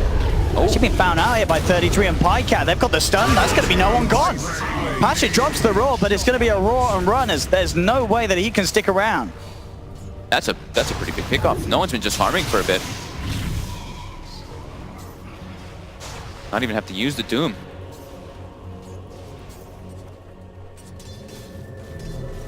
Optic in a pretty good spot so far this game. Just really keeping the pressure on VP, and they keep putting lane pressure as well. I keep seeing the lanes on VP's side. VP's struggling to keep them pushed out. I keep seeing Ramses and Pasha trying desperately to keep them out, but no one for the most part. I've seen farming a lot of jungle lately, staying off the map. Yeah, that sort of big team fight that we know can come out from VP just hasn't really happened, because most of the time it's been Optic starting the fights. Roger spotted by this ward that they used to kill the Kunkka. Zai straight in, opens up, 33's there to follow through with the blink, and there's just so much control. Once they get one hero on top of the member of VP, there's no way that they're getting away from the lockdown that Optic provide. That is the ET, so they make their way right into that Roche pit. Do they have a medallion? I do not see one. They do have the Flesh Golem, as I was mentioning. Roger, forced to buy back, instantly pushes them away from that pit. They know that VP know that they can't let Optic get this Aegis. Optic are starting to build up some good flow, some momentum, and having an Aegis in their hand would allow them to look to take tier 2s and potentially go for the high ground. PPD getting X'd up. Drop the tombstone. The rest of his team are heading over. Yeah. It's not going to be the quick and easy kill that VP may have hoped for, as they've got to back away, respecting the fact that Optic Gaming are heading straight across. And 33 sees if we can close the gap. VP will be able to keep just enough distance. Optic's got very deep wards right now. Watching pretty much right when VP's leaving their base on those two side lanes. That'll give them a lot of information whenever VP's trying to make those these type of rotations to any type of smokes or anything. This could catch it out. Ramses does nearly have his Aghanims, so that's going to be a lot more for sort of Optic to face if they do get that sort of combo with the Fatal Bonds. Top lane Zai. Zai? It's found Pasha. They've got Dust. Pasha trying to run himself around. He'll pop the Roar. Zai, he's chasing. He's still got the Burrow Strike, and he was waiting for the TP. There we go. Zai able to set up onto Pasha by the looks of it. The Caustic Finale slow. Zai jumps forward. They'll take another. Optic are just finding kills up and down the map, and it really feels that VP just haven't really done anything as a team in quite some while now. Yeah, I mean, it really does feel like they're all farming individually, right? We see Roger pushing out mid. I see Solo's even jungling with Fatal Bonds. Kunkka's been pushing out lanes and jungling too. Just everyone's kind of doing their own thing right now, and they're getting caught out. That's what's going to happen when you farm all over the place. Roger. He may just make it, and he will. He's out of there. So that isn't heavy down.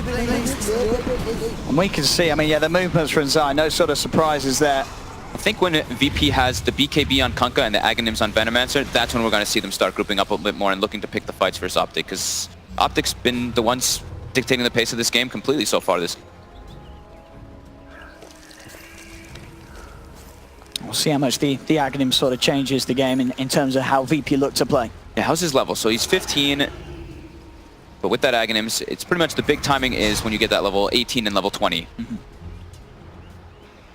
And they're certainly sort of playing to farm to get there, as we've said. So split up across the map, VP. I mean, Solo's farming like more than I've seen him farm it for the most part in most of these games. Like, Roger's falling behind. Roger's actually a good 1,000 gold behind Solo.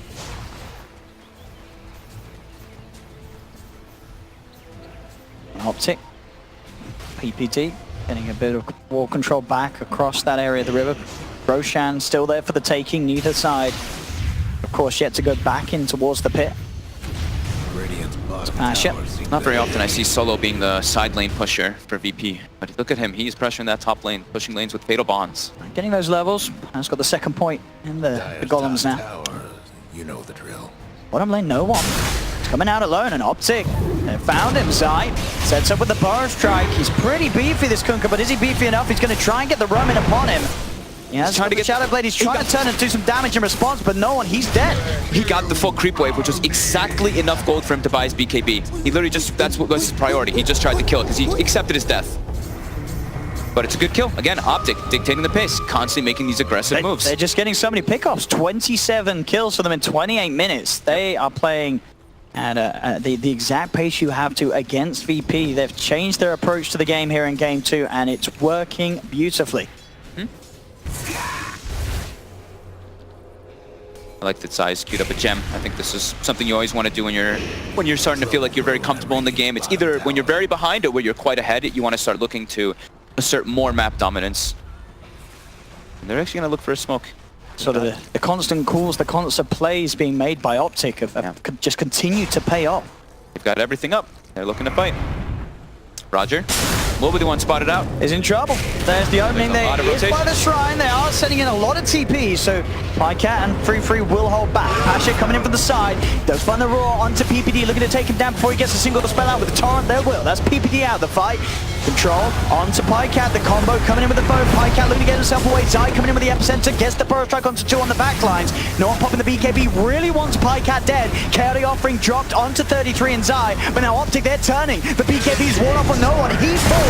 He couldn't get the kill on Pycat. The sleep does come out to 2, but they're down at Kunkka. Roger to fall as well as CCC gets the double kill. The Golem, the Axis will finish off 33. Solo's going to drop as well. Though again, Optic, they found 3. Zai still alive. He's got the Sandstorm. Pasha fully incredible. In fact, with a blink out, Zai, he's dancing around. Burrow strike goes for the TP. Is he going to make it? He's not going to make it. Pasha will find him as he cuts down the tree line. So 3 for 3. Ramsey's got doomed at the start of the fight. He actually got away. They would have been able to close the gap on him. Radiant's mid towers. Here's another fight though where Pycat and CCNC, they stay alive. They're soaking up all this experience. Pycat's getting those Bloodstone charges. Very close now to his own BKB. Yeah, definitely still quite an advantage for Optic. The gold's, like we said, 5,000 plus, experience 12,000. Radiant's mid tower's getting banged. And now they're going to claim a couple bounty runes as well. Pycat running around, getting close to that BKB. When he gets that, he can absorb a lot of the damage that VP does actually have. And it was, I mean, as we saw on the graph there as well, that team fight was pretty much the first time in about 10 or so minutes that the VP have actually been able to get some kills. Other than that, it's just been Optic Gaming finding pickoff after pickoff. So we are certainly seeing when VP are able to fight as a team, that Optic Gaming are likely to suffer casualties. It's going to be a lot about the initiation. Whoever gets the first jump in PPD. There we go, opening. Very dead here. Combo, no way to react to that. And that's an Undying dead. They look like they might want to go for the Roche here. They don't have Rock available. They've got Splitter though. Optic Gaming, they do have Epicenter backup. So if Zai can get over here, Look how they're all hitting it. VP knows that it's they've got to take so it important. quick. Everyone hits it, except for Solo. Solo can be the one who tries to zone outside. Are they going to attempt to get into the pit? Zai's being kept beside the Spirit Vessel, making sure that he can't blink in, so VP should get away with this one. It's incredibly low. They found it. They'll get it. They'll get the Aegis onto no one. Zai, Borrow striking away. They're trying to get out of there, but indeed Ramses, he's able to close the gap onto Zai. Zai, he cannot get himself out of this. So VP, they get Roche, they get the Aegis, they get a kill. PyCap, the BKB's just down to him. He has to pop it. He has to back away. Quick move. Sometimes that's what these small little pickups can mean, even if you're a 5 hero. Siege creeps though, they're doing it. Radiant lost the top tower. Look at the tier 2 top. Same time though, VP themselves pushing him in, looking for the tier 2 there. Dire's mid tower use a little help. Ramses now has the Blink Dagger too, so now he can be sitting in the back lines a bit more, so he will avoid that Doom in a lot of these occasions. And man, we've seen this Venom ult when they played it the last time. It was very disgusting.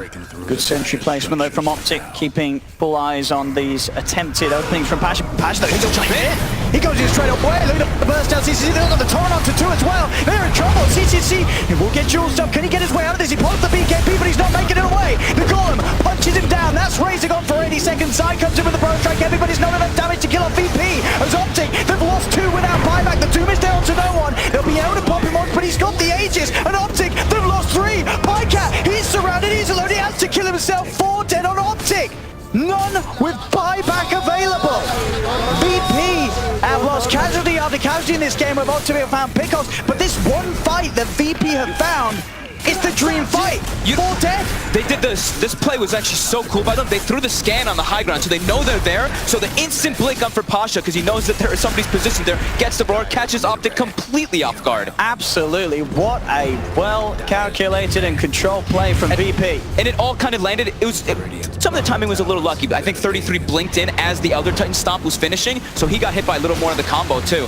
That was so quickly done there by VP, getting themselves a Rax now. Tower ain't a pretty sight right now. And pretty much closing that advantage down to 0. Absolutely. We'll see it again here. Yeah, so he blinked in, he got hit by the Torrent at least, he dodges a little bit of damage, but by this time, look, Yules and CCNC with the BKB, he's already dead by the time he lands down. Zai gets a decent epi in the back, but they already lost so much, and the Doom is thrown out on the Aegis hero. Yeah, and a Kunkka as well, so it takes a long time to bring him down just at once. As Optic Gaming were not prepared for that at all as VP. I mean, this is the thing with this team. Sure, they've been losing kills across the map, but VP goes to show it doesn't matter. If they can sort of find those dream situations where they get that perfect jump in from the Beastmaster, from Pasha, there's just no way for Optic Gaming to fight back if they don't have the buybacks. And in that situation, they absolutely did not. Like, how do you expect that, right? Because this time around, they didn't put the base ward. They literally just threw the scan and jumped, and that was their way. Now they have a base ward they placed afterwards, and they put it actually in a pretty cool spot that isn't really going to get dewarded, I don't think. So they're going to get good information out of that one. But yeah, that's really scary when you can see VP do those kind of jumps.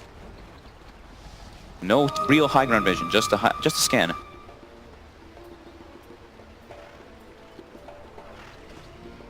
Optic need to somehow make sure that CCNC is able to get his BKB popped at the start. Yeah. They have to get the jump. That's what we were talking about. This game is going to be so important about who gets the first, gets that initial go. Ramsey's now level 20, has that Aghanims going for Lincoln's. He's got that +7 poison over duration, so the damage is like 2,500 or so. We can get amplified as well by Fatal Bonds, Elder Titan, etc. Very scary combinations coming in. Optic looking to try to take a fight. Oh, the Hawk actually gets hit by an unstable current while they're smoked. Don't know if VP saw it, but now they're seeing the Lesh at least anyway. See if Optic is to wrap around. Jump forward for 33. Doom drop down onto Solo. Knows the chaotic offerings available and doesn't want any chance of VP being able to turn around the fight. Maybe they can find more as they go towards the top, and it looks like Ramses was able to get into the trees and TP out. Look at VP. They start pinging the bounty runes instantly, and we see PyCat actually port bottom to claim them. Look, they're pinging it out. It's all about that gold. Quite a lot to your team. Especially in a game that's now as close as it is. Almost like 700 gold. Almost 750 to the team per bounty rune. And I mean, now VP's like, they just used the Doom on our Warlock. Optic wanted to get so much more out of that. They wanted to get a Doom into some chase down kills, but they weren't able to find the closing gap. So now VP, they're probably going to look to fight as soon as Solo respawns. Although they are picking up some items soon, but I saw no one get a DD rune, and he's also level 20, so he gets that 25 strength perk. Oh, goodness. And he's nearly got enough money to pick up a Demon Edge as well. Yeah. On his way to that Daedalus. So this Kunkka's starting to be very scary. And as you said at the start, we've got to look out for those Tidebringer Fatal Bond hits. Yeah. With the talent too, because I do believe, Solo went for the 5% extra too, of course, with this type of lineup. Invisibility. There we go. No, I'm popping the DD rune so he can take these towers down a little bit quicker. See if Optic want to do anything in reaction to these two being pushed down, but understandably by the looks of it, respecting the fact that this Kunkka has a double damage rune and they have no interest in getting close. They'll have to do something about the high ground attempt though. They can't allow VP to get away with another set of racks just as they did mid. They don't have the Doom though, and VP knows that. That's why they're pushing aggressive. They've also gotten some decent item timings too. The Lincolns came out from Ramses, BKB for Pasha, so they're feeling very confident right now. How do Optic get this jump? How do they find a chance to slow this down? The slow, painful siege here with the Venom wards getting laid down towards that tier 3 tower. Pasha's waiting under the Shadow Blade.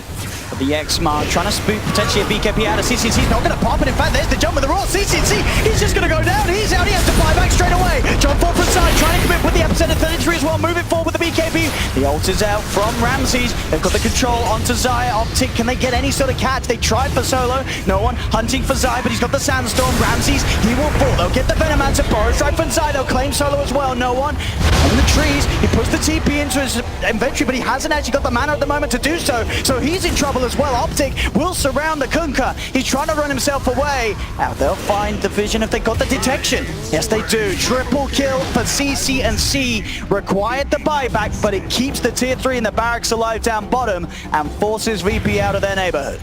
I was a bit... I really thought he was going to just BKB to be safe on that X play, because if you don't BKB, you know you're going to get chain comboed, and they don't have a saving mechanism. But maybe that was the plan. Maybe he wanted them to go in like it. Maybe they knew that they were going to buy back. That was maybe the call that Optic made. There's a CCNC, get yourself in, do a little bit of feeding, and then get yourself back in immediately, because that was an instant buyback. It looked very sort of calculated by Optic. Fair enough. And during that chase, also, Pycat was able to pick up that gem that fell on the ground, and they were able to get the kill. Pasha is spotted by that gem. Pycat. But BKB. I'll do it. 33 is coming in here too with the boots of travel. He's looking to try to go for something. He's got the blink and the doom. Won't quite be able to get it in time, but no, the big chase. He wants this. Is he going to drop the doom for it? It's getting dangerously close here to the base. Solo's there. 33. He just walks in and pops the BKB and walks out. He was going for it. Yeah. Nothing was stopping that man. Solo heads up into the base. Got that force staff to position Pasha further away. Boots of travel now on 33. Make that play. CCNC understandably building towards the Lincolns. Yeah. Certainly does need it. We'll give him that chance to react to the fights. As we can see, Pycat himself, he's got his done. But to be fair, you know, Pasha's prioritization has been very good. Every fight, always just looking to brawl CCNC. Yep. No, so, yeah, if they can get that stun before the BKB, is very much killable still. Especially now too. Now that he doesn't have buyback available, if they get CCNC, this game could be very, very difficult for Optic.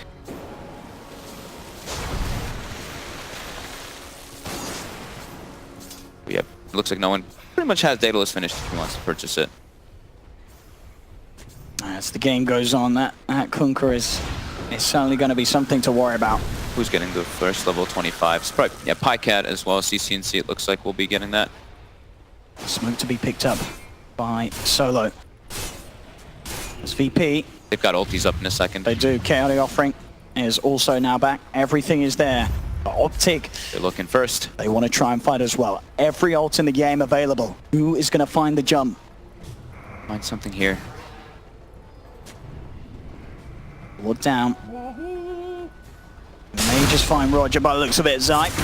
Or a strike in, and will find Roger away from the fight. VP, no interest in trying to fight off the back of losing that support. The Roche just spawned as well. It is scouted. They do have a Hawk at least on the side of VP in there. I don't believe Optic knows it's up just yet.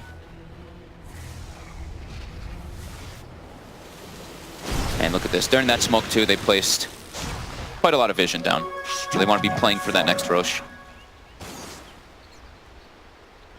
Ooh.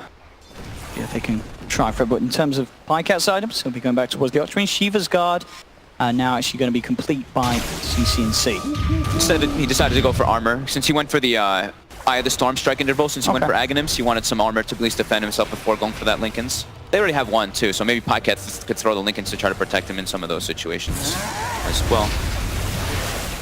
So, I mean, there's only really, one hero really right-clicking you? You know, the Kunkka's not really going to be looking to punch you. He's going to be punching elsewhere, and that armor doesn't do anything against the Tiber. It's true. So, I guess, obviously with the ET aura, still everyone sort of becomes a bit of a right-clicker. Yeah. At least. And the flat armor is obviously very good against the aura of ET. Yeah, and the Shivas is always nice for like chase down and stuff. Sure. Like you can always get your link off, and if you can stay on top of somebody with Eye of the Storm in this, since he went for the Aghanims and the talent, it's quite a lot of damage. Now VP though, looked up themselves. Go about Roche control. All of Optic positioned. VP. They're just making their way in the pit. They've got the Solar Crest. They're going straight in. Optic heading over. Roshan falling pretty quickly, down to half of its health. And Optic jumping in time. They're going to have to do so soon, and they're not going to be able to make it. They do get the kill on Roche there, but the age is taken by no one. Pasha pops the BKB, takes down the Tombstone. Can Optic still try and fight into this? No one. Looks for the combat to 33. Come on, the Warlock. See if you can take this out of the fight as they surround no one. They'll be able to take him down once BKB's popped by Optic. They're going to be able to take the Beastmaster as well. They've found two. Ramsey's surrounded. The BKB's allowing Optic to go ham. As Ramsey's, he's in trouble. He'll fall. They've lost two cores. No one's BKB as he looks to turn, trying for the Tidebringer hit side. Jules up in the air, trying to dodge the Tidebringer, but no one holds it. Waits until he's out of the Yules, still gets the Sand King kill. X-Mark onto PPD. The rest of Optic, they have to get out of there. With the ult on them from the Venomancer, they can't stick around. So they do lose a few Optic, but they take out the Aegis. They get the cores and they take out the Aegis. And they get that Roshan kill as we saw. You know, CCNC coming in from the side and I believe getting the kill with the plasma field. Yeah, look how they prioritize dooming solo, understanding how powerful the Fatal Bonds and even the Chaotic Offering, that little time of stun, like even if they are BKB'd, that small duration stun can disrupt quite a lot to reposition themselves. And they were able to close the gap. They really just ran right on top of the Kunkka, and it makes life pretty hard. No one's trying to find the angle to get a proper Tidebringer, and he couldn't really do so in a lot of those situations. And now we do see level 25s coming out, of course. Now plus 100 attack speed from CCNC. As each and every fight, as we've been saying, but the Shiva's guard, he's had a very good chance of getting off a very good duration of static link. Frequently sort of the max build up of the right click damage. No one's about to have that level 25 for the Tidebringer as well. So PPD is almost level 22, so this is one of the big timings actually on dying as well, is this level 20 talent is pretty crazy that it's actually plus 6 Tombstone attacks. That's 14 attacks. And if you die as well, that's 2 Tombstones that acquire 14 hits each. And the slow actually is very annoying how much it can apply. But on, finding PPD, instant crit, takes him down to half health. He'll drop the Tombstone. CCNC comes in with the BKB, but the Chaotic Offerings drop down. PPD's gone. CCNC, he needs back upside, trying to go in on the backlines with the Epicenter. He'll use himself, but Pycat's there to help him out as they'll take down the Elder Titan. Heading now over, these Tombstones adding up here from the death of the Undying, and that's going to allow Zai to come in with the Forest Strike onto no one. Able to heal up, double kill as he does with the quick Tidebringer, but indeed, look how many there are going and chasing now VP. They've lost 3. Can they get more Optic? They're looking to try and hunt down Pasha as they head forward. Pasha just a little too speedy. He'll get out of there, but again, these fights, and as you say, these zombies just doing so much and surrounding VP. And VP, they're buying back. They're going to buy back on Roger. They're going to buy back on no one. Yeah, and that's not even with the talent. They couldn't even kill it through the regular amount of hits. And that's 2 of the Tombstones as soon as they kill Peter down. And you see, they just can't move. So Leshrac, their BKB start falling off on VP, and Leshrac just thrives on that. Same thing with Razor. Builds up that damage, able to get tons of hits during it. 7k lead now off the back of that fight. OG. Optic Gaming getting a sizable advantage off that thanks to the buybacks of VP. And no one has to be careful. If they can find no one in some sort of shape or form, especially whilst the majority of the big team fight ults are down at the moment for VP. Chaotic Offering, 100 seconds it's gone. They will find the jump. CCNC in trouble. The Raw Torrent goes Shifter as well. They found the Razor, but Pycat, he's heading in straight away. Buyback will come out from Ramses. They're throwing everything into this fight. 33 looking towards this Beastmaster. The Dooms drop down. He's chasing Pasha. Ramses comes in with the ult, but the BKB's out for Pycat. Finds the stun. They've got the damage to take down Roger. Buyback now as well as they're coming fully into this. They're throwing everything. This fight's so important for both sides. 33 surrounded. They'll lose the Doom. He's now now dead for 90 seconds. PPD gets cut down by the Tidebringer. Those buybacks into deaths have meant that he's at the side. The buyback now back available for Doom if they want to get back in, but Optic Gaming are looking to settle back and reset. How many was that from VP? 1, 2, 3, 4 in the last couple moments. So yeah, they pretty much have none down, none left now. So it's a scary 6 minutes for VP, because even though those buybacks short, the immediate fight was able to slightly be secured, forcing Optic back. They're not able to really push off the back of the fact that there are still 2 heroes down for 50 seconds. So if Optic Gaming take one more fight, the game could be theirs. But also, same on the reversal, because they used a couple buybacks as well. CCNC had to use his. That's one of the crucial ones, as well as the Doom, like you mentioned, and PPD. They still will have at least Pycats available. Oh, sorry, not the Doom. Apologies. 46 minutes, 43 to 32. This game is definitely what we hope to see here in the major finals. ESL 1 Birmingham 2018. Optic will have 2 at least of the core buybacks. And also, the nice thing is that Pycat also still running this very high charge Bloodstone. So he will respawn faster if he does get taken out. But he's 14, 3, and 17. Pycat's been having a very impressive last track game. And it really has. That laning situation they had at the start has just propelled him to such a perfect place, as Pycat has absolutely been one of the star players. And incredibly versatile and able to play in a lot of different fashions in terms of playing so those farm-oriented heroes, making recoveries after being in lanes that are punished, but at the same time able to play these very aggressive cores, these sort of Leshraks, and having such an impact. I mean, I feel like I've seen him play so many different things on this Optic team, at least in this tournament. I saw him play some Axe, I saw him play some hard carries, I saw him play some like off-lane. He's really doing quite a lot for this team. He's making his case for that Mercedes.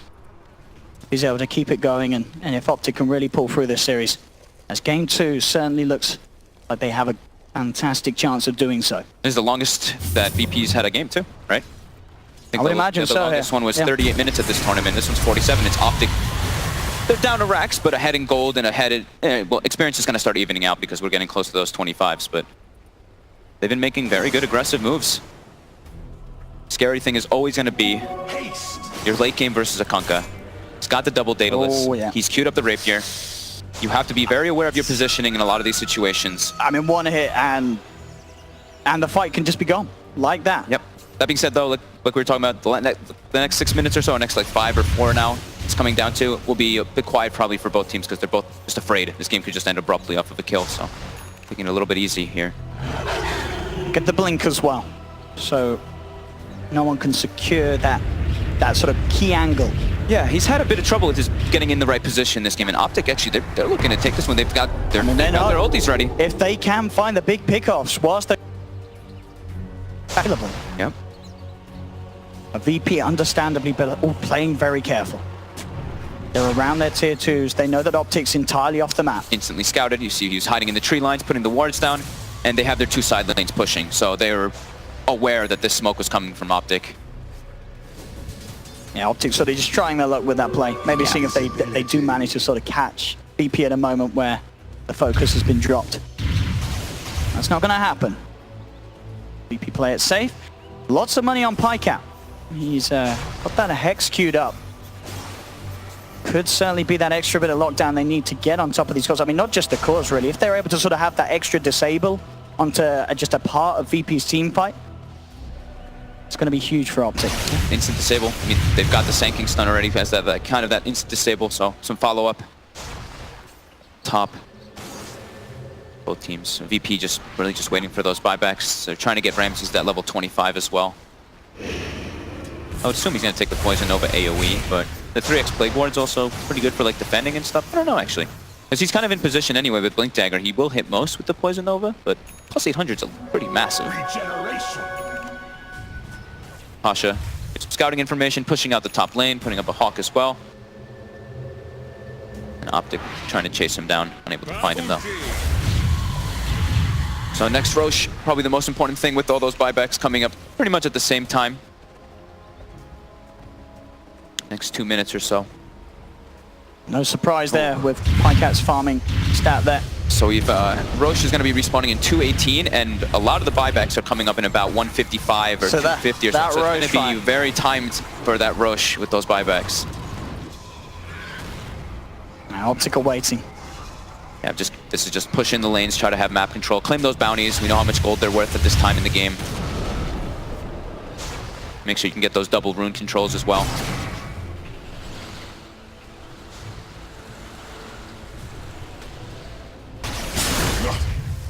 Still neither side getting caught out, but it is Optic, as we're seeing, for the majority, just being sort of the aggressors in this situation. VP are the ones that are having to play that more scared, allowing Optic to sort of consistently keep these lanes shoved over to their best ability with the bots.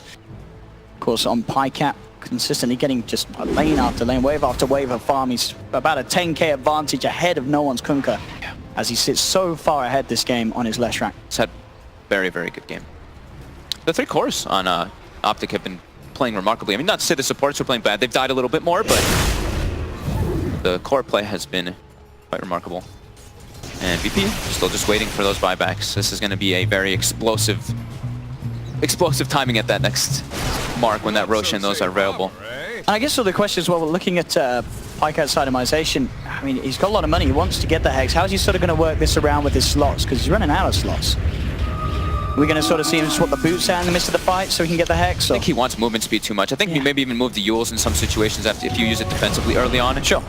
Or if you used it for the setup, for the combo. Yeah. The Doom comes out onto Roger here. They can chase this down, Optic. They are heading forward with the Infernal Blade and the Shiva's Cut. They will be able to find Roger. So that is a component of VP's fight gone for 80 seconds. How long until Roger's back? 25. So this timing could work out very nicely for Optic. He has buyback, but he's short 200 gold. See if Optic are able to make the most of it. They are desperately hanging around this Roche. They know that it's got to be back up soon. And they know how big it would be for them to take it at this stage. Yeah. The line is drawn from no on his tongue posture. Start threatening the base a little bit. You have to keep this bottom wave pushed out as much as possible so we can try to contest Roche. And there we go. Roche is up. Smoke at the same time. VP can still fight with just the 4 of them. There's no doubt about that. They can get the big jump. I mean, a big AoE. Big poison over big fatal bonds could turn a lot, but Optic can make their way in. Ramses, he's got to jump soon. He's thinking about it. The Linkers will be popped. They got the fatal bonds, attached them to the Roche. They had to stop it immediately because of that. Great play there by Solo to buy time for his team to respawn. And Pasha, keeping the pressure up down bottom, knows that he didn't need to be there to sort of push them away from the Roshan attempt. Man, whenever you get fatal bound to Roche, that's such a scary thing. They instantly run away from it. And here we go. As you say, VP with Roger back alive and in the ranks.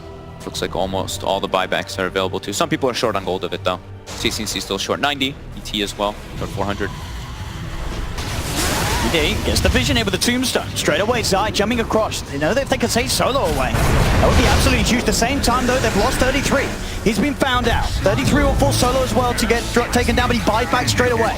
Really wants to try and push the issue whilst 33's dead. Roger coming across with the Hex. Immediately dropped down onto the other Titan. Stun from Zai. They've got a Tekken. That's Roger gone, but he'll buy back as well. No one heading in with the BKB, looking towards PPD. PPD will get cut down. They're all Nova'd. They're all poison Nova'd, and a couple fatal bonds now on them too. Chaotic off with this damage, really going to add up onto Optic. Can they get away? Pasha jumps forward. CCNC will use himself up with the BKB from Pasha as he punches to CNC, takes him down. Zai with the Burrow Strike, looking for the setup as PyCat has got the combo. Does he have the damage? The Hex is out. Can he finish off? He can't. PyCat's dead. They buy back on Zai. Will PyCat get back in? He's back up in 15 seconds thanks to those Bloodstone charges. Holy crap, the rock actually hits super hard when it's next to the Beastmaster because the aura, it's its 85 bonus attack speed. It attacks pretty damn quick. And there, the Poison Nova, 8 caught on 4 heroes there as soon as Ramses blinks in. I think a Tidebringer also hit 3 or 4 heroes as well. Again, these buybacks being used. That last fight, Optic themselves committing 3 buybacks. Versus Pro, of course, committing 2 themselves on both Solo and Roger. The 3 cores have them available though for VP. And Beastmaster, Venom, and Kunkka. They are now back in, as you say, at that advantage in terms of the buyback statuses. Buybacks just proving to be everything in this game. Yeah, and they took, I mean, the biggest thing is too, they took out 33 right before the fight started. He wasn't able to get a good positioning. And they're going to take this Roche by the looks of it. No way that Optic Gaming get over to the pit. VP, get Roche, get the Aegis, get themselves the cheese. And now the net worth is back, bam, even again between these two teams. So who's got the shard? Who did they end up giving it to? They gave it to the Beastmaster, so they gave it to Pasha. Those roars just looking to be super important in this game anyway. Just constantly finding the right setups. He's always looking for the right target. Same thing with 33, these two. Scan comes out from both sides. Bouncing. Optic playing aggressive despite the fact that VP have the benefits of Roshan. CCT pop of the BKB looking towards Pasha. Pasha forced back. Zai trying to go with the epicenter, but the blink's going to be cancelled. Lethal Spirit was on him, so he can't jump in and close the gap. Now they have to back off Optic. They pop the BKB on Pikeout. They do not want to fight like this. VP, can they get some sort of a catch? Roger running in. He is with a BKB starting to punch down into the Undying Optic. They've got to be careful. Pasha jumps in. He's got the roar. CCNC will be forced to the side by side. Can side save? CCNC still continues to back off. Ramses comes in with the poison over the slow onto PPD as Roger looks towards PPD. The Yule's up here as Zai. Can he keep himself alive? Gets the blink off. Burrow strike as well. He continues to retreat. The Hex Mark's going to be there. He's very close to the base. Optic, can they keep Zai safe? That Tidebringer hit. Nearly doing it, but Zai will survive. Pikecat instantly TP top, so they knew that they were going to bail that one. Let's see how VP react to this. Pikecat, level 25. He's going to be doing significant damage to the tower. Fortification will come out. They're Roger's backing looking off. for him. See if they can play their way around this. He's got the Hex. There's the upgraded boss coming in onto Roger. Is it going to be a time to stop it? It's not. Pikeat's out. He gets himself away, forces VP back. Despite VP being able to take that fight down bottom, they don't get the racks thanks to Pikeat's heads-up split push play. They instantly disengaged. As soon as they were like, oh god, this is getting awkward, they just TP top, even 33 TP to the base. They had no intention of fighting that after they did not get the jump that they wanted. Zai stepping up a bit far here versus Ramses in solo. Heals himself up. No one is around. They're dropping the chaotic offering. They really want Zai dead. There's a lot of damage coming down onto him. He'll try and burrow strike away. CCNC and PPD are here, but Zai, he's gone. It's gone for 110 seconds. Buyback still got up for 5 minutes. The big Tidebringer hit coming out to PPD, nearly finishing him off. CCNC having to pop the BKB back. But Pasha, he's got the lockdown onto 33. The torrent combo. 33 pops the BKB, but he's already punched down. Solo with the double kill as the Golem moves on. As Optic now without two. Both buybacks unavailable for 4 minutes. They can't come back into the game for over a minute. Is there any way that Optic Gaming can hold with just the three of them? PPD, PPD too. He's found out all alone. He will fall 3 down. No buybacks available. VP, they may have just done it here in game 2. Despite Optic's strong showing for the early part, VP, they've kept their composure. They're taking a second set of racks. I don't think they can hold here at all, Fog. This looks like this is VP taking a second game. It does seem like that. This is, oh my goodness, just some small, just crazy amount of AoE team fights coming out, but Optic, they're looking to take this fight. Let's see what they can do. Pikecat trying to come in with the BKB, but now the BKB is worn off. Ramses just comes in with the poison over onto the two of them. Pikecat wants to refresh. He's got the BKB back up, does have the Hex. They're punching into him though. Pikecat, can he really do something miraculous here? He's bringing no one down though. They'll take no one out, but he's got the Aegis. He's back, he's ready to go again. CCNC backing away. Roger's falling low. Pikecat comes in with his Buyback. Buyback, can the two of them really keep this game alive? It doesn't look like it because the roar comes in. Pikecat just evaporates. GG is called and Virtus Pro take the second game in this best of 5, now leading 2-0 against Optic. And they'll be even more crushing than the first, because this time around Optic, they had a really strong hold on this game, but they still couldn't quite finish it up. Virtus Pro keeping their composure and coming in with those plays that you can imagine for both teams must have been so tense at sort of that 15-minute mark with buybacks on the line as they were. That must have been such an experience to be in the thick of it in that game for these two teams. I mean, it was super close. It could have gone either way at any moment. Just the small initiations, whoever could start to fight a lot of them, and then I mean, Ramsey's getting these blink 4-man ultis in a couple of occasions. We see his damage at the end of the game, 61,000 on the Venomancer. That is, Pikecat did 42,000 as the Leshrac. Leshrac, who's one of those insane damage dealers, being that outnumbered by a Veno.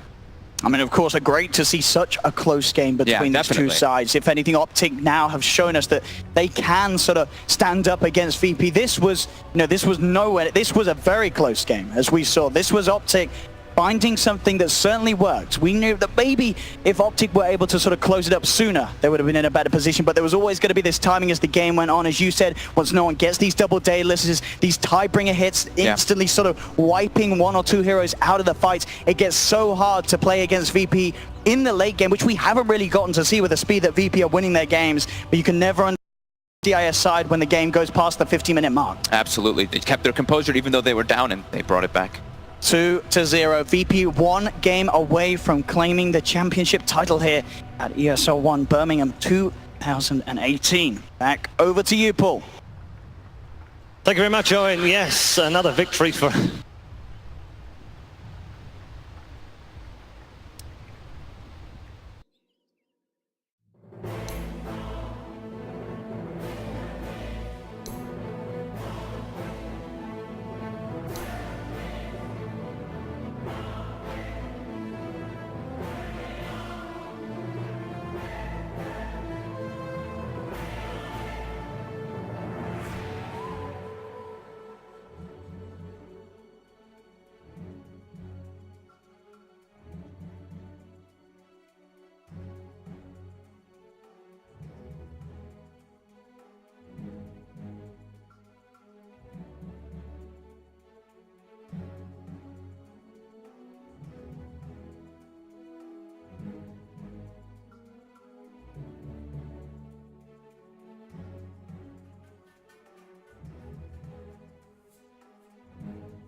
pick. Radiant's pick.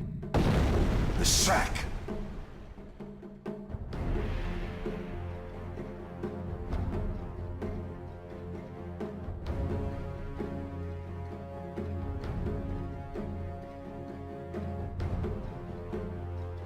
Radiant's pick. Dire's pick.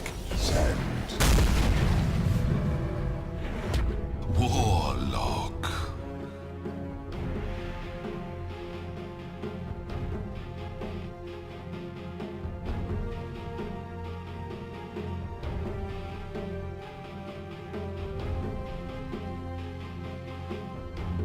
Dire's ban. Beastmaster.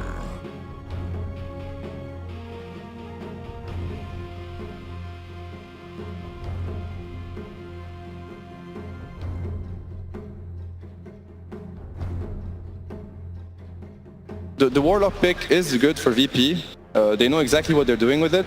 I think Optic addressed it pretty well last game. I think it's more enabled this game because now they know what's going to happen with the Beastmaster, and they have very precise ideas of how they want to counter Beastmaster Virtus Pro. One of their answers that they've done the most was the ET against the BM. It is a support that's just going to not let BM get close to the creep wave.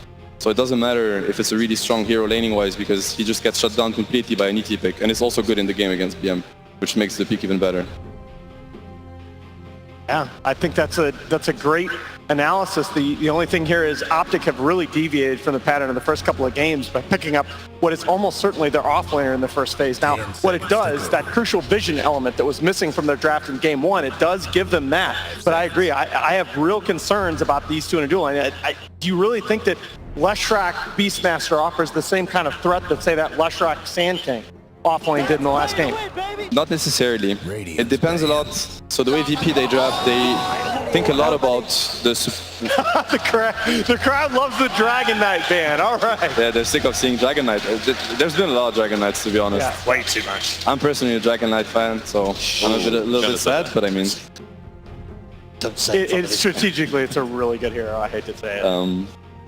Yeah, we'll see what they do. It looks like, I mean, for now, the Sand King is open for VP, right? It's the same situation where it could be a position 4 or it could be an offlane hero. Asher trying to cool himself down. Good away as any. On the bright side, with Optics opening, they should have better catch in the mid game. And late game as well. Something they had trouble with last game. Like, Lesh seemed like he could push out all the lanes, get farm, become a good core, but there just wasn't a lot of stun follow-up other than the Sand King. And Beastmaster Leshrac is just a very solid combo because the way you deal with Leshrac usually is that you have to buy BKB at some point, right? Like the amount of magic damage that comes from the hero is just like, you just can't tank it. And Beastmaster is one of the best heroes in the game against BKBs. He has a BKB immunity piercing spell, and he just brings a lot of physical damage. So itemizing against Leshrac and Beastmaster can become tricky. You're looking at Linkenses, you're looking at BKB, you're looking at like raw HP. It's just a very good like duo here. Yeah. So statistically, Virtus Pro had been running the Sand King a lot as a core early in the season. You think around Genting, when I remember that play where Pasha fed Ramses a rampage on that Sand King combination, but they've gone to mostly support on their Sand King recently. 11-1 is Rodron Sand King in the last 5 patches compared to only 2 and 3 Pasha. Yeah, you had that extraordinary run as well, didn't you? Oh, That's God. amazing. Yeah, thanks That guys. is amazing. That's, yeah, 10 out of 10. What do you think? You know, I don't know if you know, Seb, but Owen and I got married this weekend. Oh, congratulations. Yeah, thanks. No I was not invited. so you're here. It's happening in this cathedral of Dota. By That the is way, true. That is great. this Doom pick it ruins the 2 heroes of Optic because it gets Pipe and Crimson Guard online in the mid 20 minutes, and all of a sudden so much of the damage output of these 2 heroes that comes from multiple small instances of magic and physical gets nullified in these fights. And this is the second phase I was mentioning earlier. This is when it gets tricky for VP because they have to expose themselves picking wise. They need to show Optic what they're doing, and Optic just gets to like pretty much answer. But I think the big thing though is VP said fine. You know, they're not going to try and be fancy in this draft and protect themselves. We know what position these 3 heroes are going to be in, barring a Doom safe lane, something a little weird.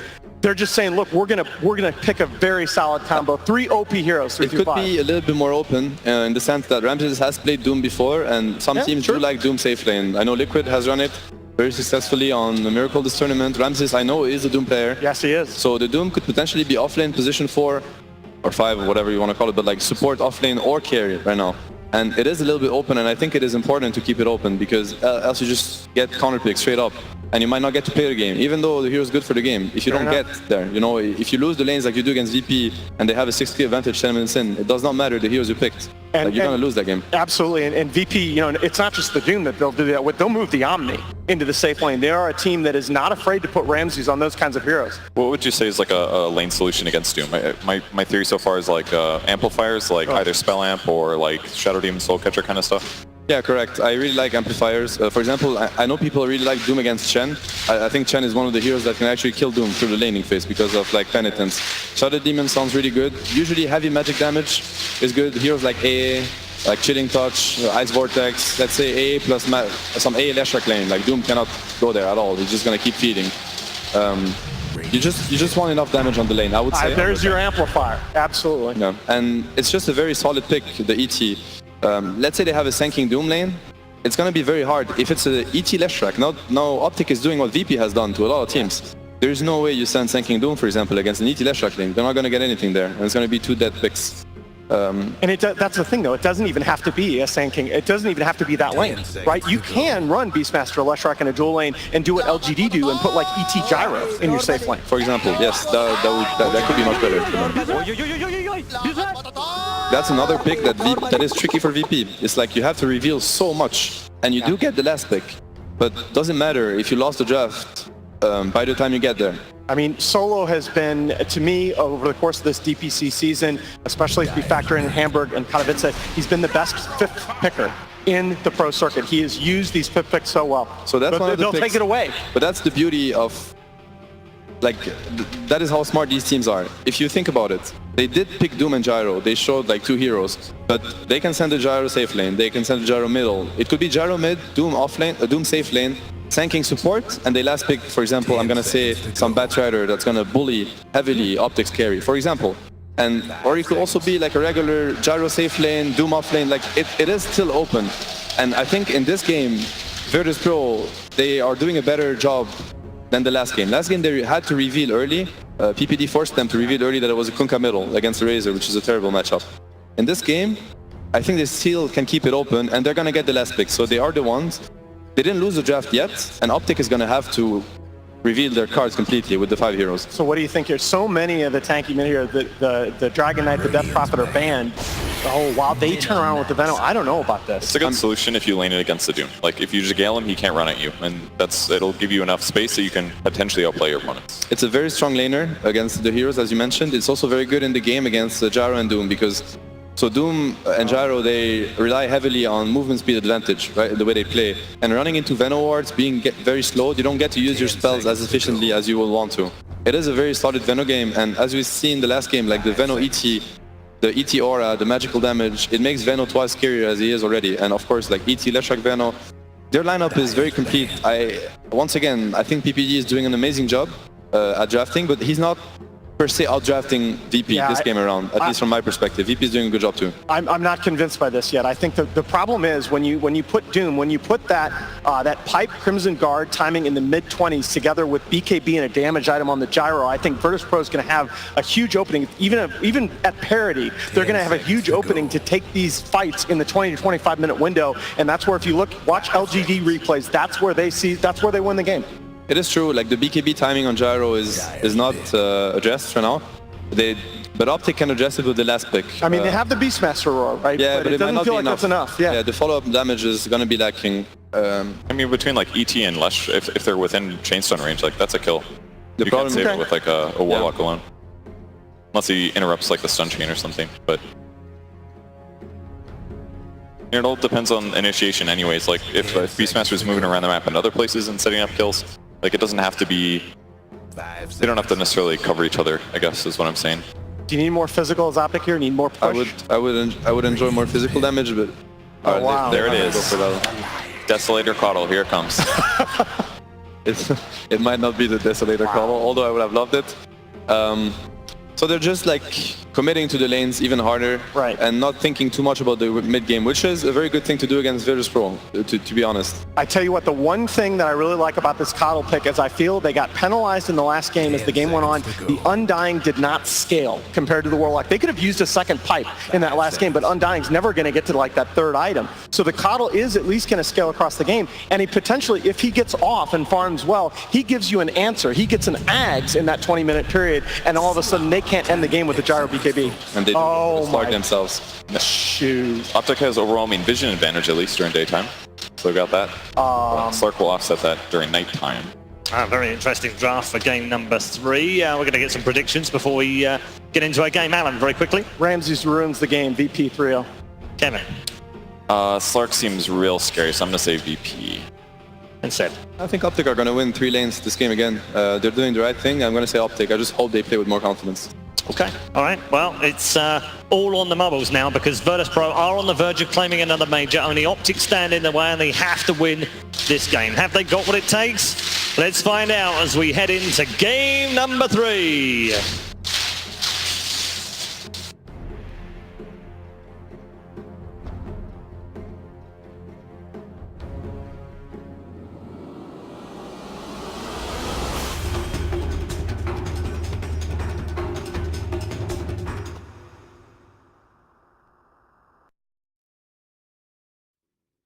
Here we go, ladies and gentlemen, boys and girls. Game 3 now of Virtus Pro versus Optic Gaming here in the Grand Finals of the ESL 1 Major Birmingham 2018. Bogged, either way that this is going to go, it's going to be exciting to see. We're either about to see VP have another flawless victory here at a Major, or we could see Optic Gaming begin the turnaround of a century here.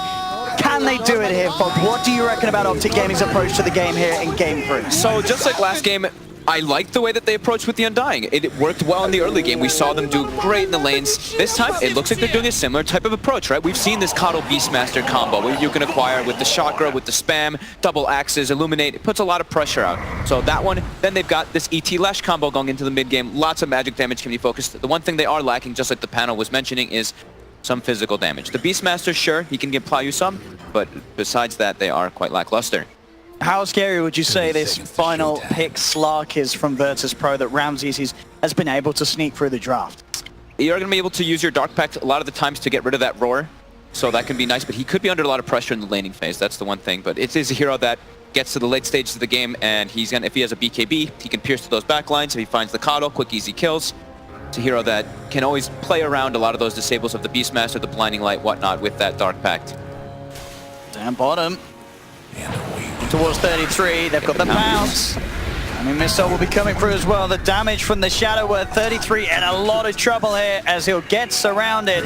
No escape for the Beastmaster as Virtus Pro kicking off Game 3 with a bang as no one takes first blood on his Jara. Yep. And looking at VPs, we didn't get to talk about theirs much, but they've got, I mean, again, they do have a bit of a Warlock combo. They've got it with Gyro and with Sanking this time around. Not as ridiculous as it was last time, where pretty much the whole lineup seemed to synergize with that Warlock, but Flat Cannon, majority of the spells from Gyro as well, being that AoE is nice, and of course, that Sanking. And they're putting this dual melee lane top versus Elder Titan and Venomancer.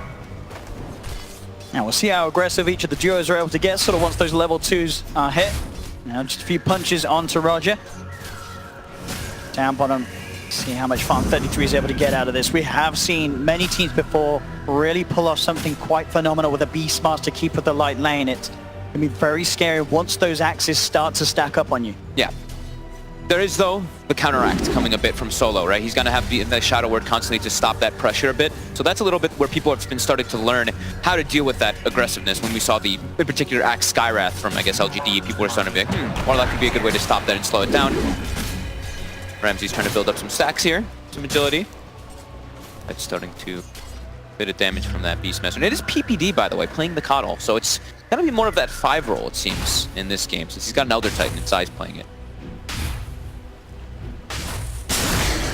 Roger.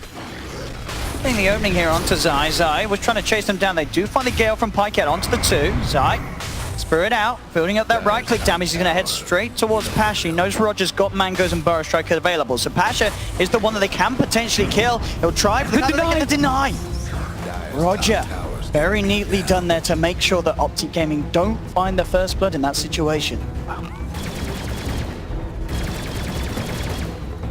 Looking at the mid lane CS at the moment, CCNC pretty much a wave ahead. It's even at the moment, but he has got that full wave coming in. Yep. As no one has already cleared out his own coming forward. Yeah, Lesh can spam much harder on a gyrocopter. Using missile is not really a thing. If you start attacking it instantly as that Lesh, you're able to kill before it gets the hit on you. You get that gold bonus. And yeah, lightning. Always going to push that laning. No one actually uses the missile from a low ground, so we'll get one hit on him there this time around. Bottom lane as well, despite the pressure. Look how well Ramses is farming. He has actually, I've watched this, I think he's dodged majority of those Keeper of the Light Blast as well as the axes. Look, he's sitting at full health. He's played it perfectly. I don't think he's missed many CS at all, if any. Yeah, despite the Beastmaster Keeper of the Light Lane, a lane that many cores have struggled against. I think he's missed like 2, that's it, if that. Pretty damn good for him right now. CCNC trying to go for this here. Who's going to get on top of this trader? He's in a lot of trouble. He's going to lose. CCNC's taken down as no one just outdoes him with the damage from the rocket barrage and that final right click. Having a little bit of stick charges, just enough to put him over. Ramses. Bottom, Ramses. Fatal Bonds as well as Shadow Word. Again, dodging the blast.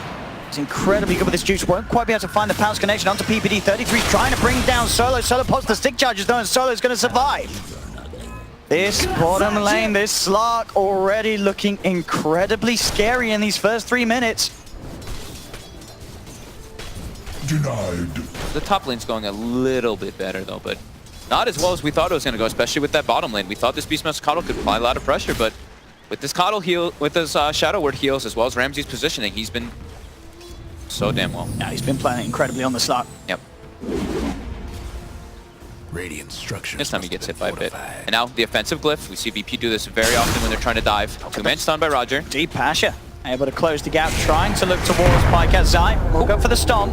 Didn't Infernal Blade in time there, but now they're looking for Pycat. They've got another stun in 2 seconds from Sanking.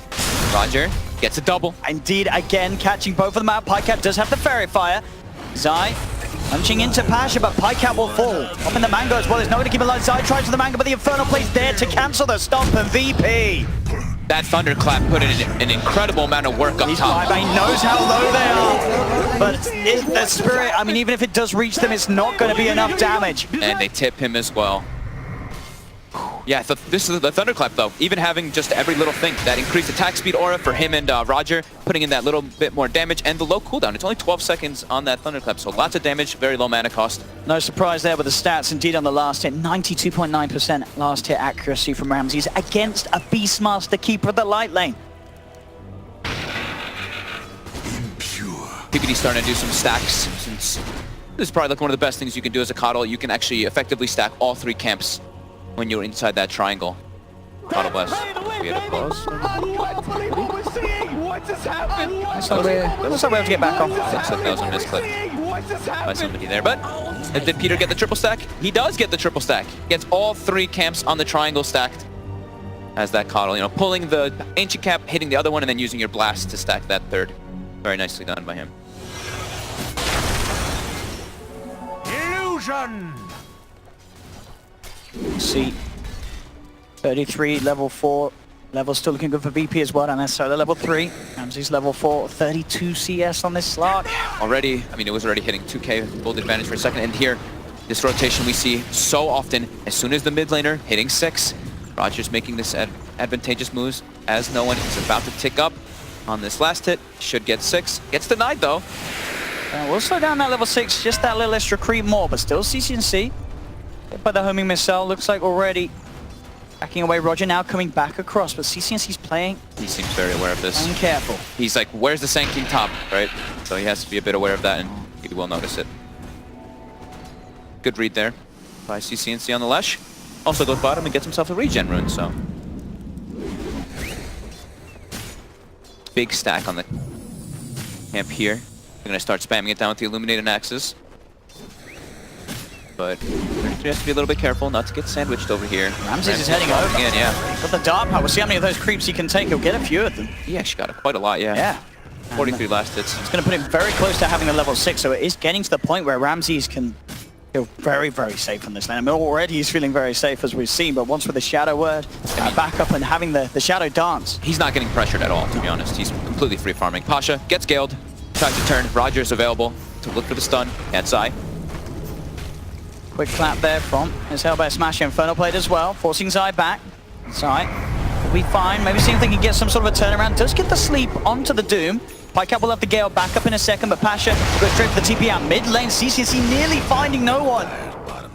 Looks like no one will be able to keep the distance as they both try for a bit of a brawl there. No one just able to survive. Incredibly close, yeah. CCNC gives him the head pull. CS in that mid lane, as we can see CCNC still with the slight edge, 37 to 10. We've seen going to the camps as well. Yeah, I mean, the big fear is, it's, you know, we keep saying it, but it's, you look at the Venos last hits, 24 and 8. You look at the Slark, 52 and 7 on Ramses. Oh my goodness, it's 7.5 minutes in. Ramses certainly making a fantastic case for him to be potentially the next owner of a Mercedes on VP's lineup. Is he old enough to drive a Mercedes? Yeah, I think he is now, yeah. I think Ramses is like 47. 5-0 is still this slight advantage for VP. Uh-oh, PPD, Ramses on the prowl. He's chasing.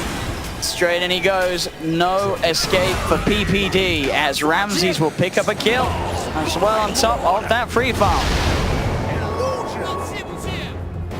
Look at the net worth. Reaching 4K. He's already so far ahead. Top lane. Roger closing in onto Pikecat. Put the sleep onto the two of them, allowing Pikecat to back off. But they're not slowing down. They're going for Zai now right away. They're incredibly strong. They're both level 5. They've got the Burrow Strike back in. Zai, he'll fall. Pikecat, he's got to pick up that. That Caustic Finale caught him. Pikecat, he's in trouble. He'll put the stick charge. Looks like Pasha doesn't want to dive too far as PPD is there. Pasha's in an awkward spot right now. He's just trapped. And PPD, he might just find Roger. Pasha sentry down. All right. A little awkward, but they get 2 kills. Well, at least they take advantage of it. Pasha is probably feeling a little silly, but it happens sometimes. Down bottom lane. 33, keeps himself alive with the stick charges. Zai gets the stomp onto Solo. 33 still running. Ramses turning his attention towards Zai, beginning to stack up the essence shift. Solo has the Shadow Word to keep himself safe. Ramses pounces forward onto Zai. Zai can't get the stomp out in time. 33 wanting to finish off this Warlock. He's going to have the axes back up in a second. CCNC also coming in with a rotation. Solo, one more touch from 33. Should do it, and it will. They'll find themselves the Beastmaster. Ramses turning back across. He has no one. The cooldown slow is going to connect onto 33. There's a missile inbound as well. Knife flax. He is going to die. The missile strikes the back of the Beastmaster as no one's rotation. Nice. That was nicely done by him. Using those, hitting those neutral, hitting the denies on the creeps there to get the flak to bounce to that Beastmaster. Clutch rotation, gets them a kill. 2K, and Ramses still in that top end. And he's going to have an incredibly early Shadow Blade. And looking at the heroes that he's against, he has very many options to look for pickoffs. These squishy heroes. Very low armor across the board. Trying to find Roger, but he carefully holds onto the Burrow Strike, heads to the side. There is PPD here though as well, as the runes will start to spawn. Will be grabbed by PP. Roger trying to get himself away. Can they finish this off? He's going to have Burrow Strike back up. Roger might be able to play his way out of this one. Gale, it does connect. Burrow strikes himself down, but he's not going to make it. They do finish off Roger. Pasha actually coming in with the counter players. He just heads into the 3 of them, drops a Doom down onto Pikecat. They'll get the deny. Zai will be able to take that away from BP. But still, it's more time while Pikecat is getting knocked off the map, and more time where Ramses, he's now just getting left entirely alone. It's feeling a little similar to the way that game 1 went, where we saw Ramses just get free farm. They didn't need him to join the fight. 33. Running pretty deep, he does have that boosted speed to try and get him out of this. Solo heading forward. Doesn't quite have 6 on the Warlock, so no Golem, but the missile connects. Roger, Burrow Strike to CCNC. They won't follow for more. PPD has the blast to keep VP off from pushing for more. And this, he's going to have Shadow Blade any second now on Ramses. And, you know, we usually talk about when you get that early Shadow Blade on these Slarks that you can kill the supports and whatnot, but this Venomancer is pretty shut down. He could look for trying to kill him quite easily by himself with Pasha. Chased a bit here. So I have to be careful that it's getting rather low there to the score. Should have to wrap around from VP coming in as well, just in case Optic Gaming were to dive aggressively. Maybe Pasha tries to bait them here. See if they'll be tempted. Pycat, he's actually been left alone. Zai has TP'd out of this lane. Pycat is all on his lonesome with 4 heroes here. No escape for the Venom. VP getting mobile now with no one, moving him up to this top lane and can look to put some pressure onto the tier 1. Optic gonna start farming some of those Ancients and neutral caps that they did have stacked up. But that is, I believe, the Shadow Blade finished up coming out on the Slark. So it's time for Ramses to start hunting. See what he can find. Again, these stacks that he's been keeping up. So much money into the pocket of this Slark. Using that Shadow Amulet, try to get some regen. Slight little plays there. So there's top lane Zai does get the ult onto Pasha. Roger's there, and there's not quite that backup that they need to finish up Pasha. So Pasha's going to be able to walk off the Earth Splitter. And I've seen this Doom, like 100 HP constantly over and over again, always seeming to survive just by the Here we go, Shadow Blade reveal, he'll take a course, straight in, onto 33. The pickoffs begin here for Ramses. Watching PPD farm, sapping some of that experience. And it is nighttime now too, so this is where Slark thrives as well, getting that extra vision. They do ping him out, they did see him, I believe, from that passover, but... Ooh. Ramses does have Solar behind him. He sees Pycat pretty far up right now. He's gonna go for this play here. Uh-oh, Pycat. He needs backup and he needs it now, and even if it comes in, there's no way they're keeping that man alive. Pycat will fall. 33 heads forward, cuts down the trees. Just can't find the setup that he needs. They might find Solo's walking. Solo actually has ulti. They're looking to fight this on the side of VP. They bring down even more reinforcements with no one. All of Optic now poised down here.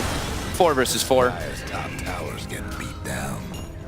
Well, Roger takes this top lane, and he's cutting the wave to try to pressure the tower as well. So he's trying to get that top one quite early. 5k advantage ready for VP, 4k experience, and we're looking at the draft and we're like, man, Optic, they've got good ways to pressure lanes, but it has not worked whatsoever this time around. They're falling behind, and now this play from VP could cost Optic a lot. Carried offering this, dropped down onto 2, no one's there with the wraparound immediately. They've lost 33, they've lost CCNC. Zai, he's in trouble. They'll pop the slow from the upheaval. Zai trying to run himself away, but in comes Ramses, closing the gap onto the Elder Titan. Zai gone as well, and PPD, he can't do anything to stop them. They're just getting, they're just getting dismantled all over the place. Just VP showing up with more numbers every single time, and they're just, I mean, now it's already 8k advantage. It's just getting worse and worse, faster and faster now. Mid, Pycat should be okay. Long TP coming out from the Doom. 8k gold lead, 14 minutes in. This lineup with the Slark that has not been punished at all in the laning stage. Oh, insult to injury, they even get the tower deny on mid, and Pasha is doomed. TPs will be coming in. Zai, can you do anything to put a stop to this? The damage probably will be enough to finish off the Venomancer as Pycat. He's trying to run. They will have a shot at getting the deny, and they do, so that's something. At least it's something. And look at that, Ramses. While walking back to base, he does not have his HP regen, so he actually pings out the ward is there. They could get the roar. They're looking for Roger, and they should be able to get this one. So he was farming up there for quite a bit, getting close to that blink. They will slow that down at least. But they are not really getting to make any aggressive plays. They're having to respond a lot to VP. VPD trying to blast out this wave here. He has the Aghanims queued up. He will have the point booster finished at least, so Zai's playing the 5 role in this one around on the Elder Titan. They're recognizing they really need this Aghanims to try to do something here, but Ramses now top. Shadow Blade finds CCNC by himself. I mean, the map at this point is so hard for Optic Gaming to enter out into alone. Bottom lane, no one, just chases down PPD, finds him as the homing missile connects. Pasha bought 6 sentry wards for Ramses as well. So Ramses is doing what HFN was doing, walking around with those sentries, constantly dewarding. And we bought 6 of them too. He's nearly got an Echo Saber. This build just continuing to come out at such a pace on the Slark. And he killed this Leshrac, who's a core, without it. Pycat trying with the Gale, but there's so many behind Roger. He just can't go forward for anything more. They've tried, they're going in, no one in, diving in, and straight away they know they've got the burst to take down Pycat. Pycat He's going to be saved for a little bit by the stun, but the Solo just walks in, gets the right click on, takes the kill. Can Optic find anything in response? Zai, he'll get taken down. Solo with a double kill now. CCNC needs to get kills out of this. They have managed to find no one. Can they get anything more? It doesn't look like it because Ramses turns up with the Shadow Blade. 33 tries with the Roar, heads towards Solo, desperately trying to find at least the wall up, but he won't find it. The Power Strike comes in. 33 caught out. Double kill for Ramses. EPD, the last one left alive, and he'll fall as well. Shadower ticks him down. Optic Gaming getting wiped. Full 5-man hitting the deck. 22-6, 10k leader, 16 minutes in. This game is completely out of hand. We were talking about if the game goes late for this Slark, the Slark Gyrocopter, they can do really well. Optic, they should have good amounts of pressure they can put in the laning phase, but their draft, like the panel was saying, Mad was saying he wants a physical damage, he wants a physical core to be able to scale. They don't really have that, and this Slark is godlike. Look at the time Ramses has had there. Of course, most of the time he has been down in that bottom lane, but look how many kills he's got in that area as well. He's just had to sit down here, continue to farm. He's been handed at least 7 of them there. Overall, 9-0 and 2 on his Slark. He's heading over. Sentry will be popped down. Zai's going to know he's here, but the damage, Ramses just goes straight in onto Zai. Zai tries for stun, but he can't get it out in time. Ramses just kills him too quickly at this stage of the game. He even stops moving, trying to bait a roar, bait some type of spell there, but we'll back away. And like you said, he can just walk anywhere on the map, it seems. Even under 3 heroes, he gets a kill and runs away. 11k gold lead, and it is not slowing down. 11k experience lead too, and it's only 17 minutes. Oh boy. Virtus Pro just looking absolutely phenomenal here. They're keeping their composure. They're coming in, we saw, with smiles on their face towards this grand finals. And they are giving us quite the show indeed in just terms of such high-level performance here. This is the team that undoubtedly all the other teams I can imagine are watching right now. You've got to watch how these boys play because it is incredible. Yep, it's everything across the board. PPD walks up, Pasha's just going to throw the Doom on him. He does not care. There is some of Optic in the area though. Something we'll be able to keep PPD alive. Counting off, he's actually going to get dropped down. It is on top of a shrine too, but with that high level upheaval, Ramses has found 33. Pasha is going to jump forward onto CCC. Roger hits the 2-man burst. Target is no one coming in with a cooldown. Double kill for the Gyros. The rest of Optic have to back away. 2 heroes eliminated just like that, and Ramses actually pouncing forward aggressively. He knows that he hasn't got much to be worried about at this stage. And he still has Ulti available. Roger again, another Power Strike onto 2. That's Pycat gone. EPD and Zai back up to the high ground. It's totally out of hand. They're just gonna call it. GG is called. GG. There we go, ladies and gentlemen. Virtus Pro. Wow. Again, your ESL 1 major champions. This team there, looking absolutely unstoppable here. I was flawless victory, you call it, especially in this game.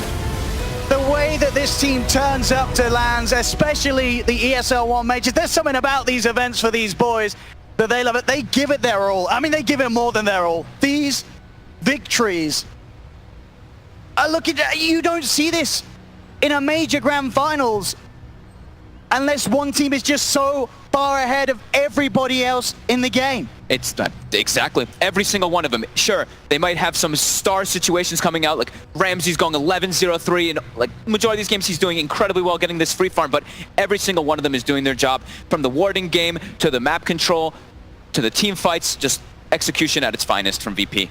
Absolutely unbelievable, really. Virtus Pro, Solo, Ramses, no one, 9 Pasha, Roger. These boys, the best in the world right now.